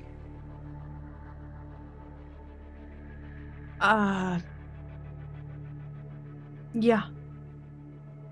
Yeah, the sooner we can get out of here, the better. Great. Lead the way, and I will follow. I guess I'll be good cop. Walk up to the man, pull out my phone, pull up a photo of Noah, most recent selfie he'd posted on Facebook at the coffee shop down the street. They had these giant bear claws, and he thought they were hilarious because of how big they were. And I say, hey, this is gonna be a strange question, and I'm sure in your, and I gesture to the room, line of business, secrecy is incredibly important, and I totally value that. But our friend has gone missing, and I know that he shopped here a lot, and I was wondering if you could tell me when you last saw him. Going to need you to roll to influence a person. I'm terrible at this. Aiden, you can assist if you'd like. It's not gonna matter. Okay. Because I rolled a 7 with my bonus. It's a 6. Yeah, it's gonna be tough. Yeah. Obviously, stranger walks into his room. Honest to God, it's not really you. You look like the kind of person who, in the right mood, might go for something perhaps not that thick, but double-fisted. Aiden looks too clean-cut. So he looks up the both of you and says, I've been in this business way too long to fall for a vice trap. What? Oh. No, like, I'm trying to find my boyfriend. No, I think you are trying to find a reason to get me to admit something so that he can pull out his badge and his handcuffs and write a citation if it's something small, or just take me out back and put me in the car if it's something not.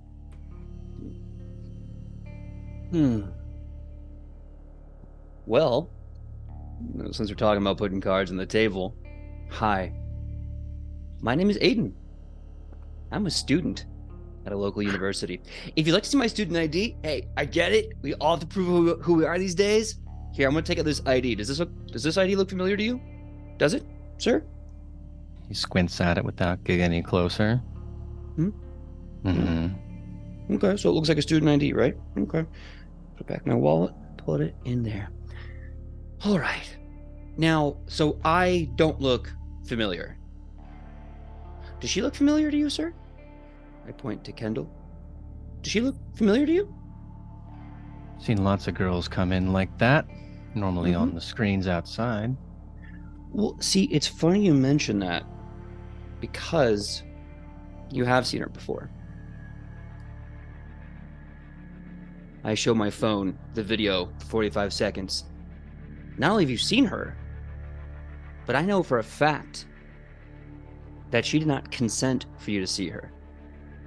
I also know for a fact that in the court of law, this is a serious issue. And I also happen to know a lot of rich and powerful people that work with the law. I am, of course, not the law, as I proved earlier. I'm just a college student, and this is a friend of mine, and we're trying to find her boyfriend, who's been missing for quite some time, we have actual proof, been here on many occasions. We can cite this location, we can cite this address, we can cite previous purchases, and believe me, prolific amount. So what I need from you, sir, and lean in, is your full cooperation, or I will not hesitate to obliterate your way of life. You see, the thing is, no one goes looking into the trash for light, but they go looking to take it out, don't they? Please, help us help you help us, and we will never darken your doorstep again. We guarantee it. Son, and I mean this in no judgment or disrespect, but you on something? Yeah. I'm on at least 3 medications right now, and not a lot of time. All right. I need you to maybe go over this again. You think she was in that video? I know so. And here's the thing. Here's what really matters. We have evidence. We have attorneys. We have a lot of money. We have enough credible doubt to make sure that this defense doesn't work. Now, please, I'm trying to tell you what I would like you to do, and the leverage about what happens if we do or don't. I just want to get in and get out, sir. Get out of your hair. So please, if you can, just let us know what you can about this individual whose receipts we have. We'll get out of your hair, okay? And I should say, this is technically speaking related to a missing persons case, so this can also come back on your doorstep if we don't leave with what we need. Please, I'm trying to influence this whole situation, help 2 people out. Yeah, I understand that you're really into something pretty deep, judging by the emotional level. But what I need you to understand is that I've seen my first anal spring break about 400 times, and I know she's not in it.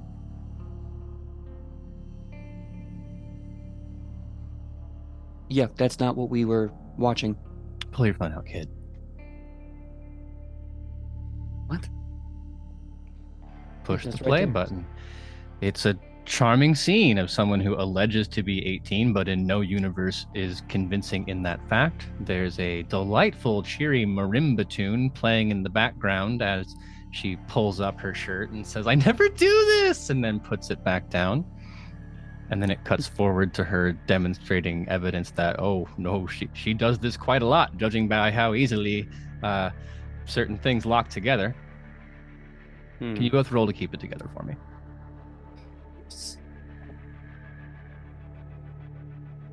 20 went rogue on me. Okay. Well, on the die face, that's an 18. You'll be safe regardless. Kendall? 14. Okay. So, Kendall, you will slide once more, stability-wise. Aiden, I think you're on the right side of it, because this is the second time in as many hours that you have seen something that was and that wasn't. There is... You can look at your phone. What you have is a grainy recording of semi-professional, vaguely legal, quote, amateur anal porn.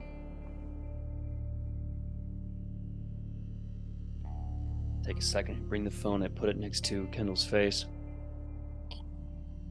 No, you're not a redhead. Kendall's also at least 15 years younger than the person in that video.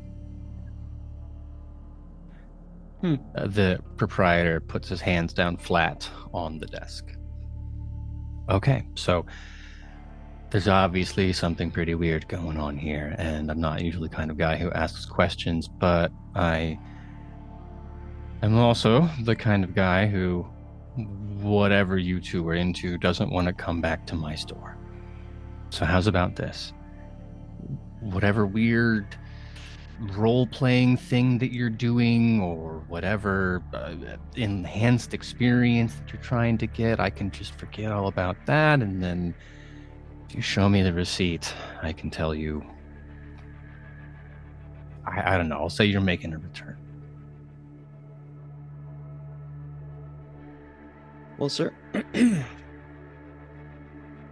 like to thank you for your cooperation in this matter, and I think we will move forward with that. Any information to find this lost individual is really important to us.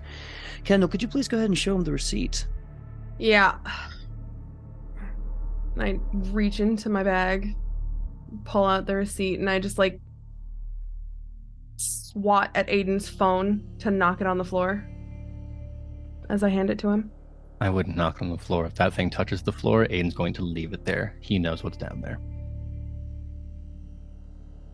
I don't think Aiden would ever leave his phone. He's attached to that thing. God willing, we will not have to come to the point where Aiden has to decide between lose my phone or touch decades of leftover filth. But all of that said, the proprietor gets is immediately aware of the receipt, because that is a pretty big order. Most newbies, they come in, they buy something small, they come back, they buy something slightly larger. If you are a hobbyist, then you already have most things. You only come in to grab a certain piece to expand the collection. It's very rare that someone comes jumping in off the deep end, as he explains. Based on the description, he is able to say, no, that was probably Noah. But there was nothing coercive or dangerous or threatening about it. He was exceptionally enthusiastic, asking all kinds of questions. He jokes at one point that Noah said, does it come with an instruction manual? If anything, the weirdest part was that he was a little too into it. But like, not the first person that I've seen come in with sub frenzy. You know, you get one initial experience in a ball gag, and the next thing you know, you're just diving in without any sense of self-preservation. You don't see it too often, but now and again.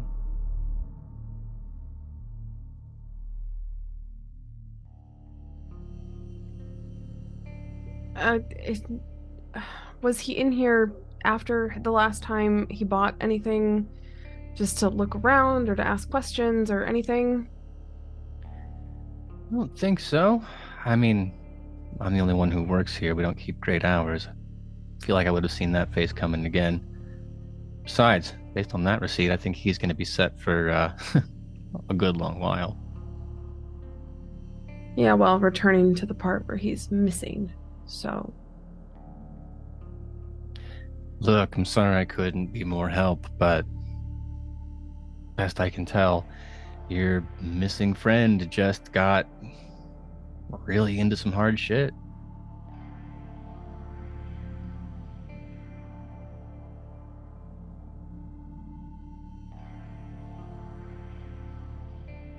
Okay. I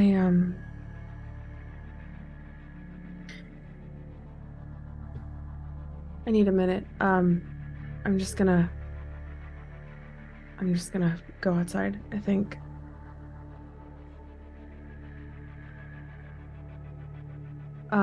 Thanks for your help. Mr. John? The Big John. Of course you are. And I'm gonna turn and then just walk out of here. Back into the tunnel. Every single screen is black.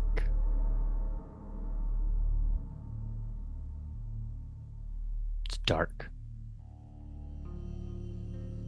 Before, there was enough illumination coming off the LCD screens to let you walk through this tunnel, and now it peters out into darkness at the far end.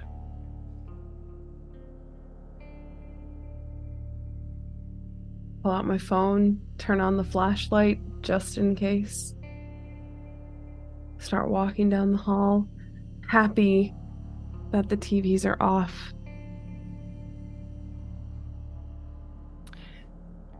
As you begin to walk down, I need to know, first of all, Aiden, are you also traveling at this point?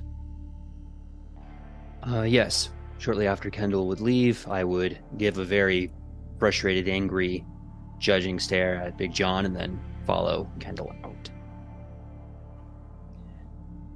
So the two of you walk not necessarily side by side, but close enough for the purposes of this scene. The hallway stretches out in front of you.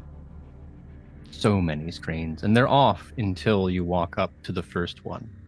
And when you cross that threshold, it's not you. It's someone you've never seen. They're engaged with themselves, leaning in towards the screen. Can't see anything happening, but you can hear what you hear. Take another step, the next screen comes on. And with every single step, you see another stranger. You don't know any of these people, in a panoply of ages, genders, locations, dorm rooms, bedrooms, subway station. At one point, you're pretty sure that is a courtroom. And each of them just staring into the camera in a furious fit of self-pleasure.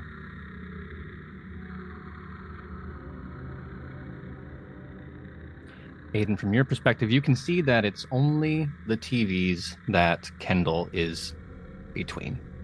When she steps forward, it turns off.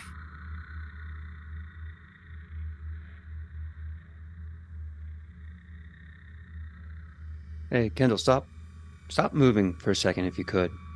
Just humor me for a second. What? I don't want to be in this filth tunnel for any longer than we have to be, Aiden. Understandable and fine, but just humor me for a split second here. Fine. And I will stop and make a very animated spin to face him. Mm-hmm. Kind of put my hand up and start trying to look around her at the giant wall of TVs and their response. What am I seeing? Why don't you roll to observe the situation?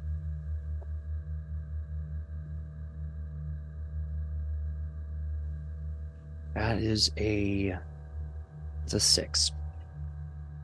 It's not going to be there for you. Honest to God, nothing even coming to mind except for perhaps the world's most awkward Zoom meeting. As best you can tell, this is just a greatest hits of the worst things about Omegle. Or chat roulette, if we want to go back a little bit further. Kendall, how about you? Sorry. V was having the realization of what was happening. Oh. Would you like to share with the rest of the class? Sure.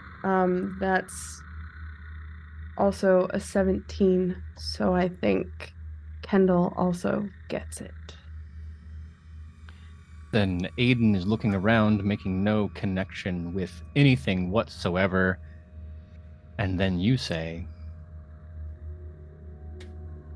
they're looking at me. Right now. Right now. And I take a step forward, so the next screen turns on. You can see it in the eyeglasses the next person is wearing. The web browser reflecting off the lens, showing the video. Young goth slut takes inches.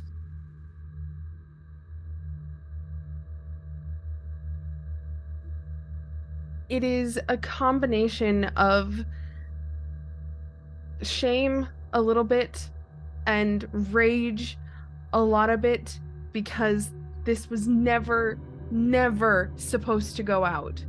This was never supposed to be something that was shared anywhere, much less on the internet's favorite orange and black themed webpage. Nobody was supposed to see this. It was just supposed to be for fun. It was just supposed to be something that he wanted to do so he could revisit it later. And I believed him. Because I was in love with him and I wanted to try and make him happy. And now it's out there. It's out there. And millions of people have seen this. Millions of people know what my ass looks like. And if I just, they know what my ass looks like more than I know what my ass looks like. They've seen angles of me that I've never seen.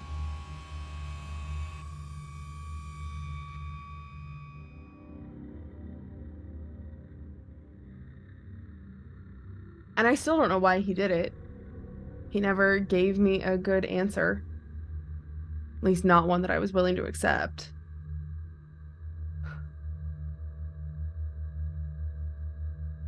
But this asshole. Why don't, Kendall, you roll your disadvantage? That makes sense.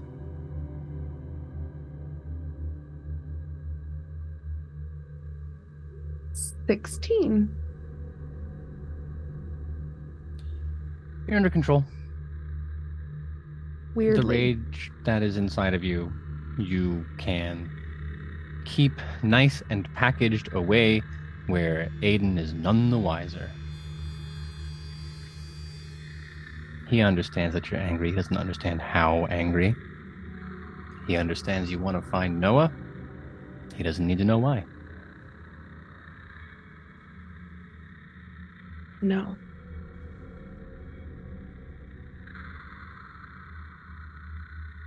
No, he doesn't. With the realization dawning, the curtain is drawn back, and whatever horrors have been leaking into your world from somewhere else in ways that you do not understand but have begun to experience, that curtain will close. When you proceed through the tunnel, it's just a flicker, power surge maybe. The lights come back on, and Big John's favorite movies begin to play. None of them featuring Kendall.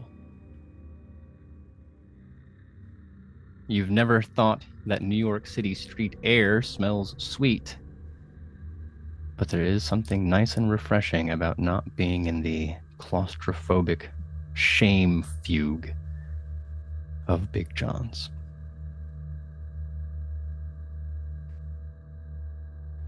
But Kendall and Aiden are not the only ones facing adversity in this moment. Some of us just don't know it yet. As we return to Aisha, soon to fall asleep.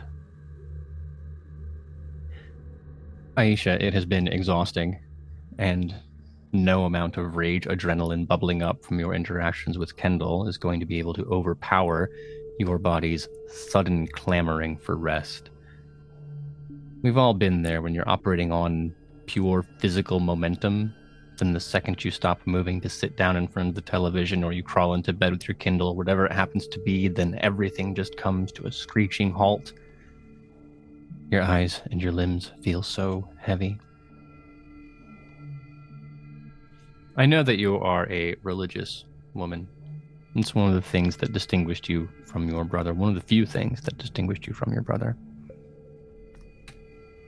But there have always been those dreams. Just a little bit. If you prayed about someone, they could show up. Or at the very least, you dream about them. I should say that better. I don't want to give the game away, right? But if you prayed about someone, whatever psychological process kicks off, you'd sometimes be able to have a dream about them, see them. Has there been a lot of that since Noah's gone missing?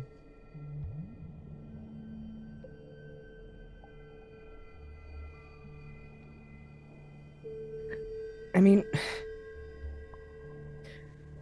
I'm going to pray for his safe return. Any chance I get.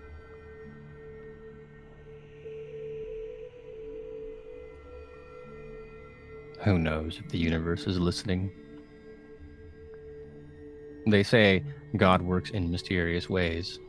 On the other side of the illusion, they laugh because many gods work in mysterious ways.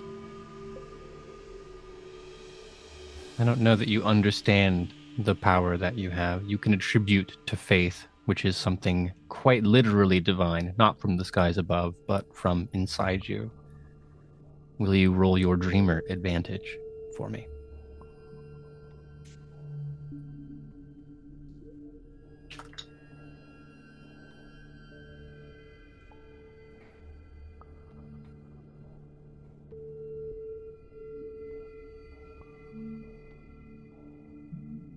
$14.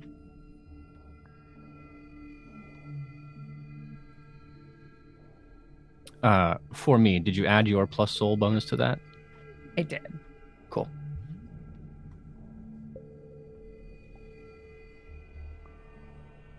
You drift off to slumber. It's weird how we never remember how a dream begins, right? The brain seems incapable of anything but en media res storytelling. So I'll ask you that before Noah left, there was a place in your hometown that was uniquely yours. Not exclusively yours, of course, but it had a special meaning to the two of you. Might have been the place where he first told you that he was planning to go to the big city, the place that he took you to console you after your first breakup when you're 14, and my God, they're the one. Where is that?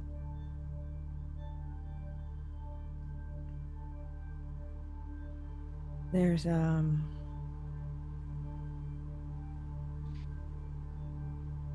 jungle gym. It's outside the elementary school, just one of those big domes of intercrossed metal bars. And when no one's around, when you can crawl under and just kind of sit, if it's late enough especially, it's kind of a great place to see the sky and the stars.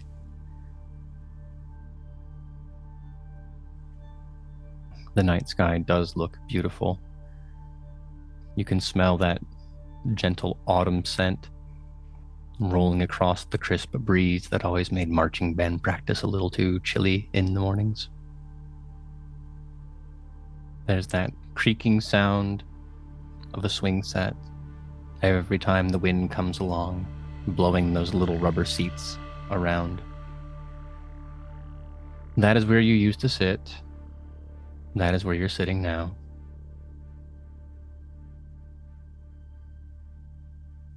There's a crunch in the gravel.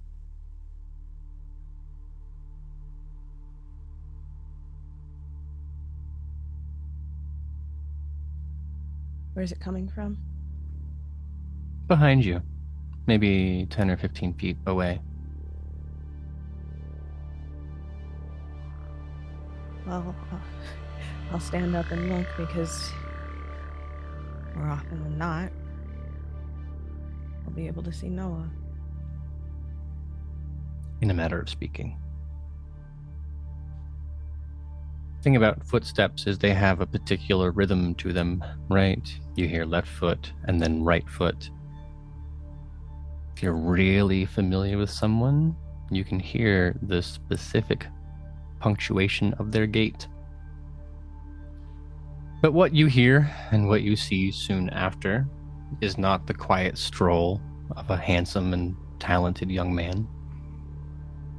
It's someone jumping little bunny hops forward. Because it's extremely difficult to walk when your ankles are bound in leather cuffs, when your wrists are tied behind you with that rope that burns but in a good way. And it's extremely difficult to announce your presence with a ball gag in your mouth. That is Noah. He looks too thin, sweaty, his hair messy. There's something a little sickly about him. The yellow, jaundiced look in his eyes, and then you can see the bruising, but not like a punch or a fight. It comes in little rectangle shapes, maybe the size of a cassette tape, a few the size of a VCR around his body. He's murmuring something behind this ball of orange rubber. Thankfully, at least, he appears to have the most sensitive of his parts covered. Although you don't remember him being into latex.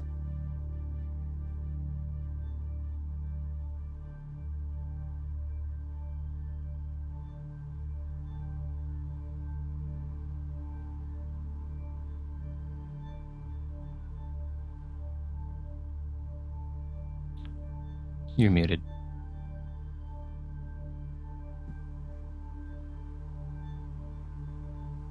It's not real. It's not real. It's not real. I saw what I saw in the suitcase. I saw what I saw in the suitcase, and it's not real. It's not real. It's not real.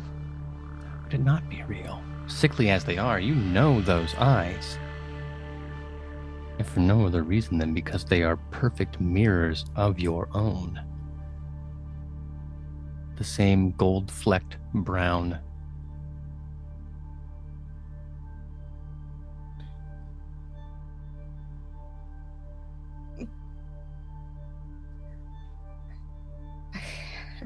I have to help him.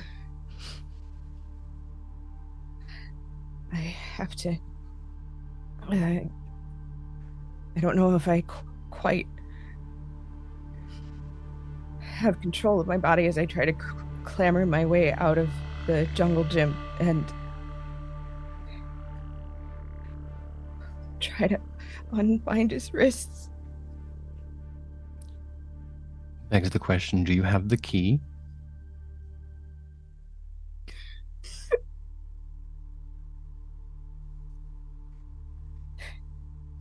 Fine. It's a dream. It's a dream. You have what you need in the dreams, right? So they say. And I need a key. It's Look your down at my dream. hands. Sorry, go ahead. I look down at my hands.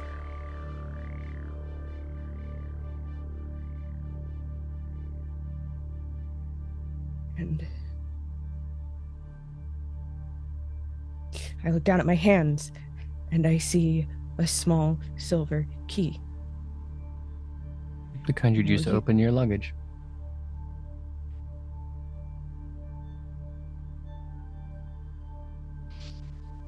And I will use that key to unbind his wrists. There's... Oh, it's so hard to tell. What is relief versus what is a continuation of pain? There's moaning, but not positive, not negative. It's so confusing. But you take him out of these cuffs. Obviously the kind for recreation. No matter your upbringing, you know what these are. And his arms unfold, with his ankles likewise secured. He wobbles a bit, trying to find his balance with his arms freed. And that's how he ends up tumbling into you with an embrace that takes you back to 25 years of childhood.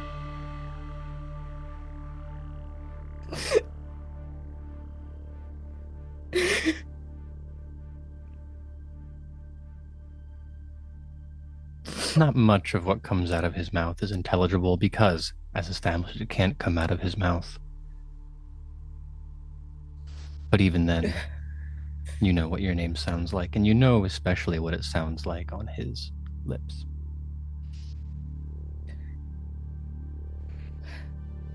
And I will pull that godforsaken thing out of his mouth.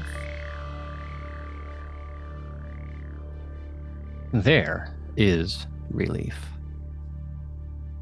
It's difficult to describe unless you've really experienced it. The sensation of having your jaw held open that long is something fairly unique. Isn't that right, Josh and V?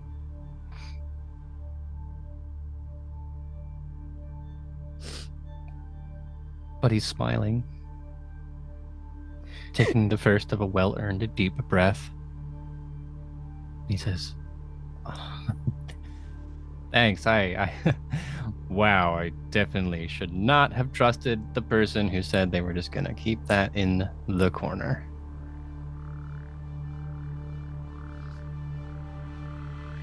How you doing? I don't understand.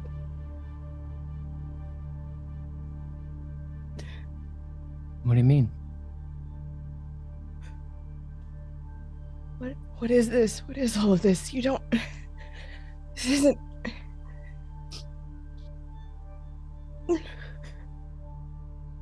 This is... well, I mean, it's embarrassing for one. I never thought you'd see me like this, but this is growth. It's liberation. It's experimentation and finding where you think your boundaries are versus where they actually are. It's opening your eyes to new sensations. It's finding creativity in places you didn't know it existed.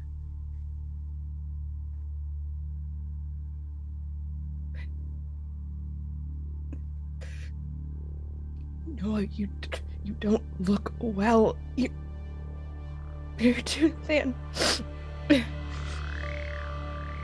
Oh, am?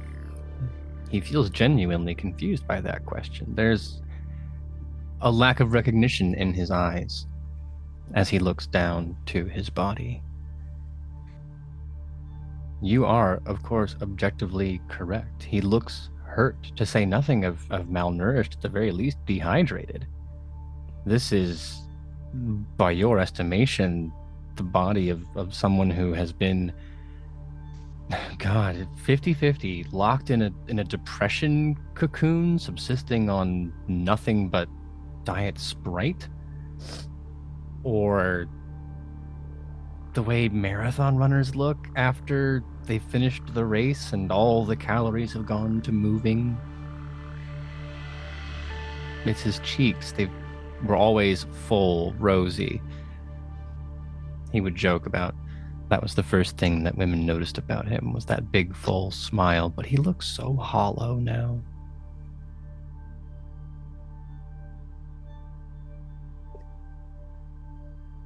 But he doesn't see it.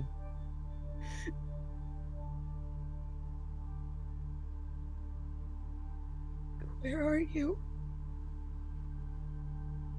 I'm, around. It's a big city. It's easy to get lost in.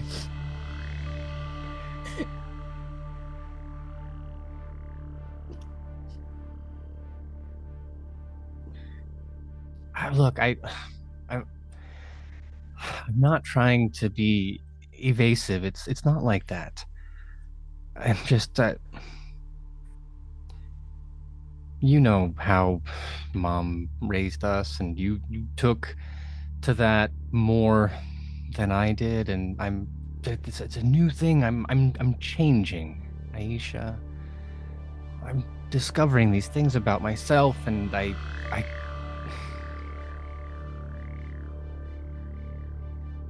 mean, look at you, how you're reacting. You don't. How could I explain this or show this to you?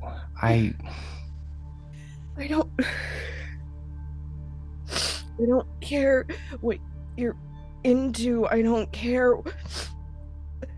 what you decide to do to discover yourself. I just care about whether or not you're safe. I can't. I know you're not going to believe me, but I've never felt better. There's just so much of me I didn't know existed, so many feelings I'd never felt and thoughts I'd never thought, and the door just opened. And it's like do you remember you'd always sleep in for practice, and Mom, she'd just, after the first couple times about the alarm clock, but then she would just rip the curtains down from the room. And I could always tell when it happened, because like I could hear like the screaming and the kicking as the light. It's like that. I moved to New York, and say what you will about the skyline or the weather, but it's like I've just now seen what the sun actually looks like. To be able to feel that warmth and that freedom, not on my skin, but inside it, to be who I didn't know I could be.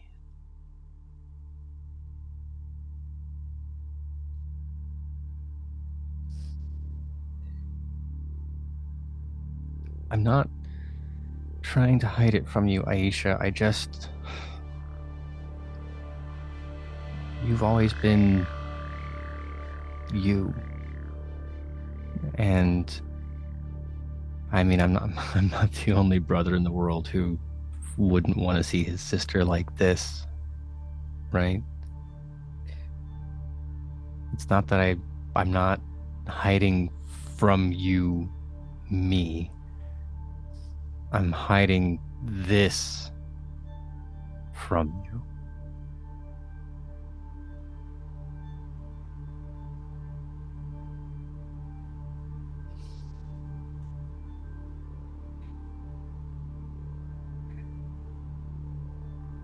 I understand change and growth and coming into your own, but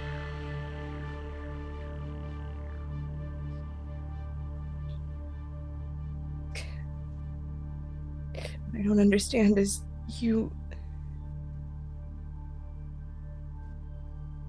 leaving me behind to do it.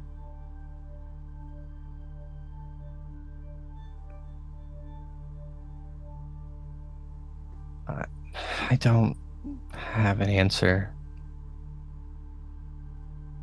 You can say that I was selfish, and you'd be right.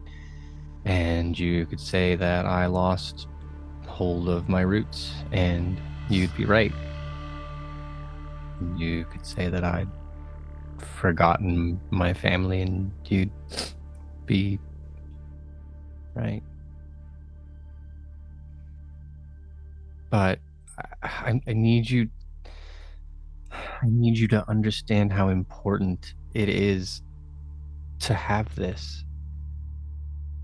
I mean, you're leading the life you do, and it's great, but have you ever wondered, I mean, what is outside of our town? What is bigger than the world that Mom and Dad carved out for us? I mean, I went to New York to find that, and I found so much more. I met so many people, a professor who just loved and believed in my work, and this charismatic, just people people-pleasing mega person who could help get me out of my skin. And I met Kendall, and we explored so much together, and then he goes to say a name. But every time he gets closer, you can see the way the tongue just stops, frozen. When he goes to purse his mouth to form a syllable, it's like someone is reaching into his face and holding them shut. Like vocal cords suddenly cast in resin instead of flesh, and you can see the confusion on his face, the rising panic as his face starts to paralyze the closer he gets to explaining.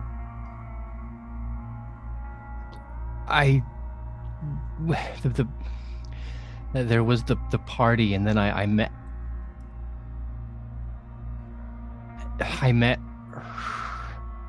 Who? Noah? Who?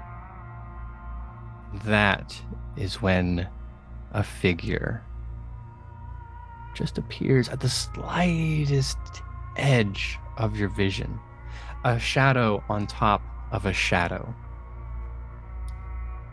It's feminine, but it's impossible to tell whether that's something you can actually see or just a vibe coming off of it. She's dragging something beside her. It's narrow and supple. And with the other hand, she reaches out. And she raises her palm. You won't remember this, but it calls to mind in every kung fu movie that come here gesture. Except when Bruce Lee or Jackie Chan did it, they didn't have so many fingers. And with a lurch, Noah is pulled back, his ankles dragging through the gravel. No. And again, but this time further, first 6 inches, then a feet, and he's still trying to say the name, and you can see the panic on his face. His body is beginning to change. It fills up the shoulders that you remember, his chest with he worked so hard on that chest for that summer, you remember, but then it's bubbling up more. There's a rolling underneath his skin. You can see his stomach starting to bulge and then folding in half. He's ripped into the shadows. You lurch forward, awake in your bed. And it's just a sheen of sweat across your body. There's a tremble, but it's terror, and it's something else. It's an empathetic reaction. These emotions aren't yours, but they're touching you. And then grace, the Lord is with thee. And then there's a thud. You can feel the headboard banging into the wall behind you. The bed is starting to shake, and from your toes it wraps itself like ivy around your ankles, this sensation, and then up across your thighs and up under your rib cage, where it starts to sinew around your lungs and your heart. And suddenly your body is throbbing with base urges your waking mind fails to comprehend. It's crawling under your skin, growing inside you. Something wants to break free. And On the other side of that, you feel this freedom, this beckoning promise, as if you let this out, the world will explode into a brilliant starlight. And that's when you realize that you're not on the bed anymore.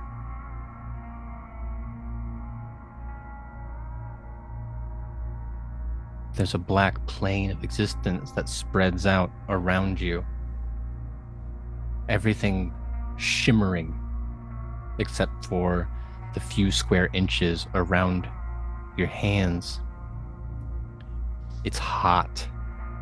It's so oppressive, furnace-like heat as the room, as this space begins to glow red around you, and you see these twisted phallic towers in the distance, and you realize now your hands, it's sand. It's this red, crimson, rusty iron sand. And you're crawling forward. You know the bed is somewhere. You know this can't be real, but your joints are refusing to cooperate. You're on your hands and your knees, but the angles are wrong. You open your mouth to scream, and nothing but dust emerges.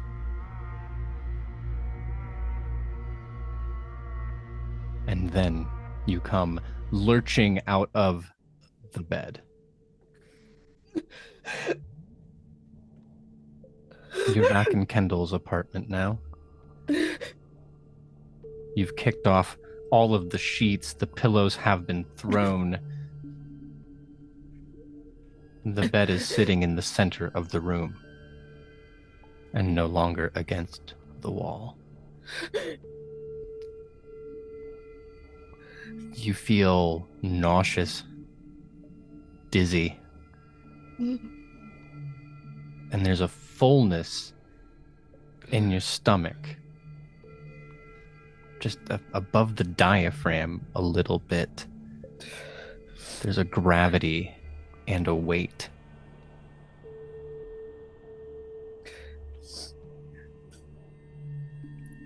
It will be after these sensations carry you to the bathroom. Void yourself of these waves of undulating weird feelings. And that's about when you notice a curious little spot on the shirt you were wearing. Right about the belly button. Just a little drip of something yellow, something sticky that smells like hot iron.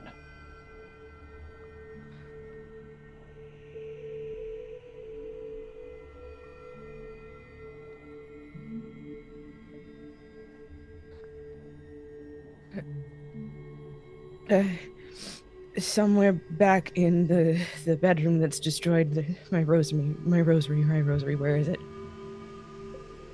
Would you have hung it from the edge of the bed or put it on the nightstand? On the edge of the bed. It probably fell off when things were moving, but it's there on the floor. It's fallen into an interesting shape.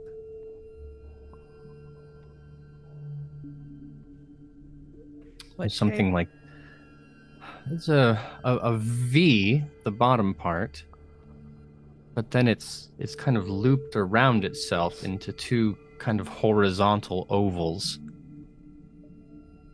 each one sitting on top of one of the sides of this bottom shape.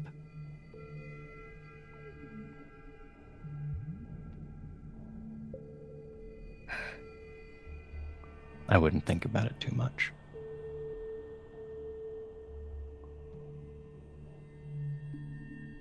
If for no other reason, then there are going to be plenty of other things to worry about. This has been a story of secrets revealed, sometimes to each other and sometimes to ourselves. Bargains offered, sometimes by the demons directly in front of us, and other times by the demons in our dreams. We have a party to go to.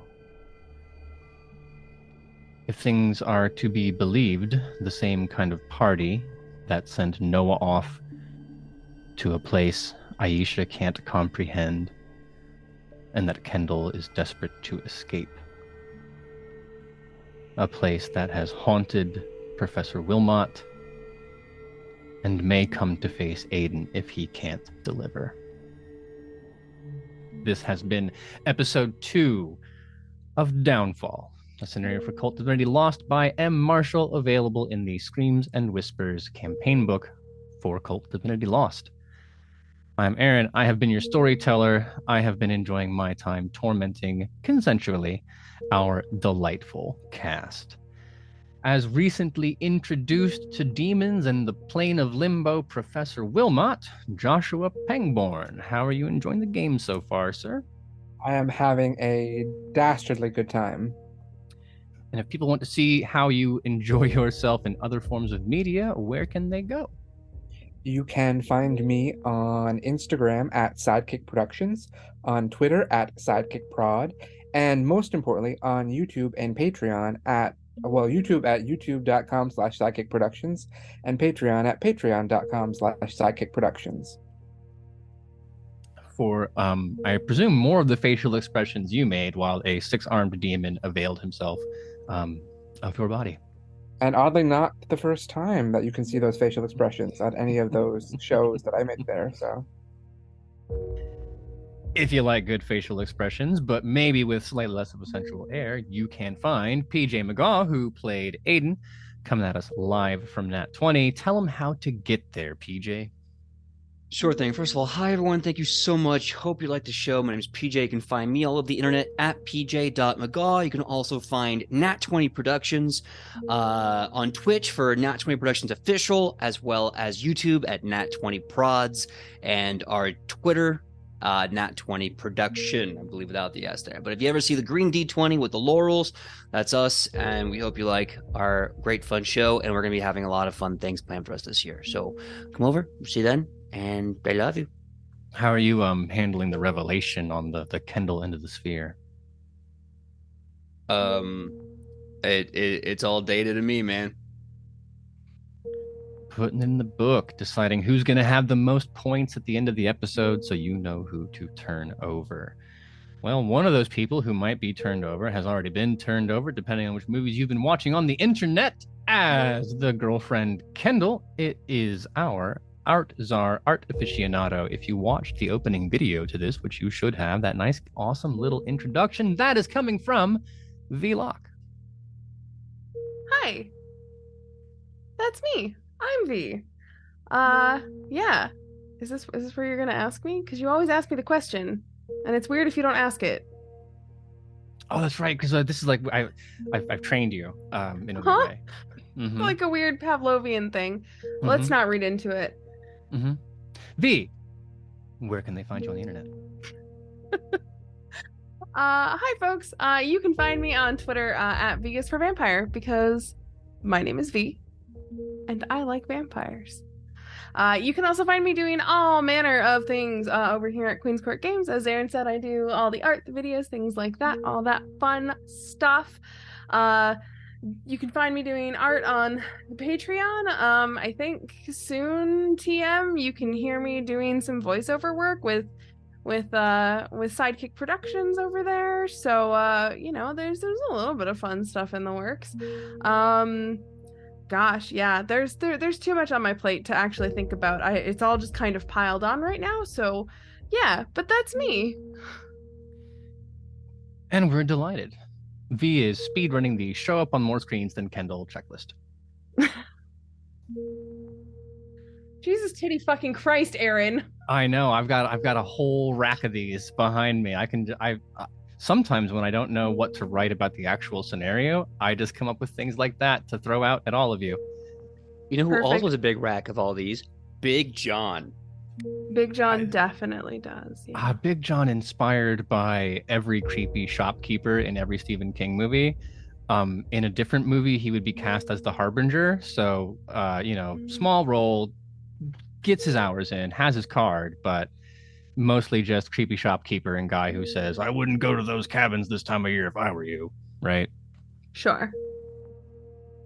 With significantly more range, much better to look at, and more fun to have at your parties, playing the twin sister Aisha, it is Laura Tutu, who, despite having that dream, I think is actually still doing the best out of our group of characters. Let's see how long that lasts, shall we? Yeah, I give it another, like, I don't know, half an episode, to be perfectly honest. Anyway, hi, hello. Aaron, I feel like you need to ask me the thing too. It's weird. Well, now, if we're gonna make it a thing, it gets weird. I don't know. It has been a thing. It has been a thing in every single game that we have ever played together. You cannot just all of a sudden change it up.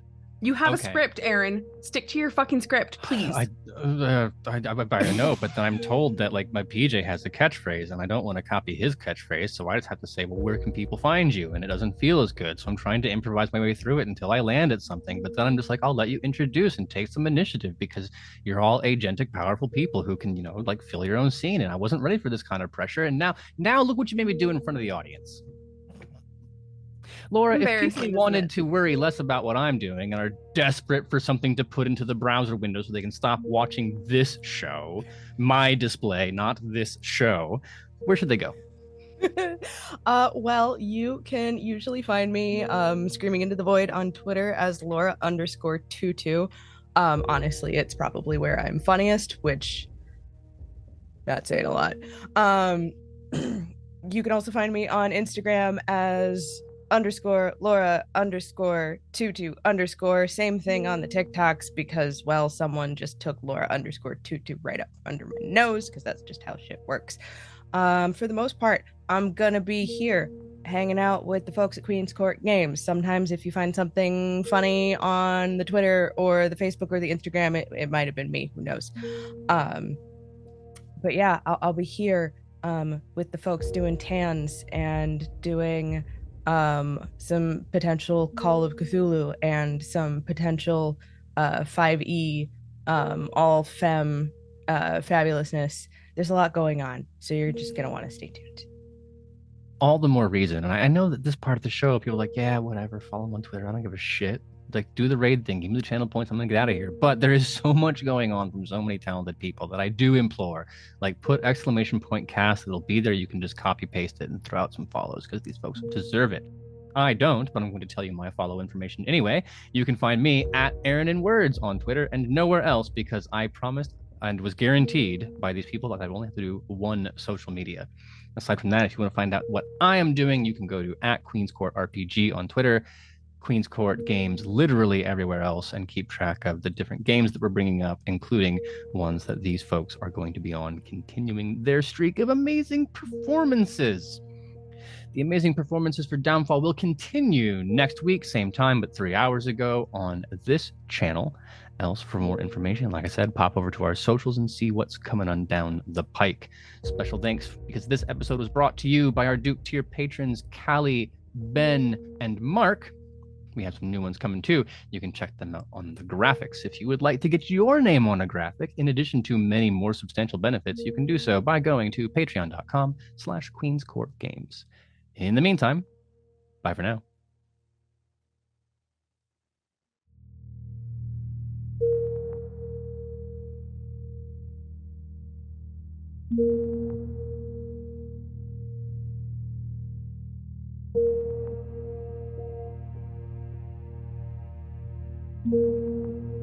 Noah, this work, it's incredible. But the things you've described, the sexuality, the violence, are you okay? The last time we talked, he was twitchy, nervous, picking at his skin. I have no idea where to find him. Trust me, I've tried. Your body is throbbing with base urges your waking mind simply fails to comprehend. crawling under your skin, there's something inside you. Something that wants to break free. With all of the experiences that I gave for him, that he grew from, that he manifested, those things became in him a new person. I lost my brother once when he moved to New York. I will not lose him again.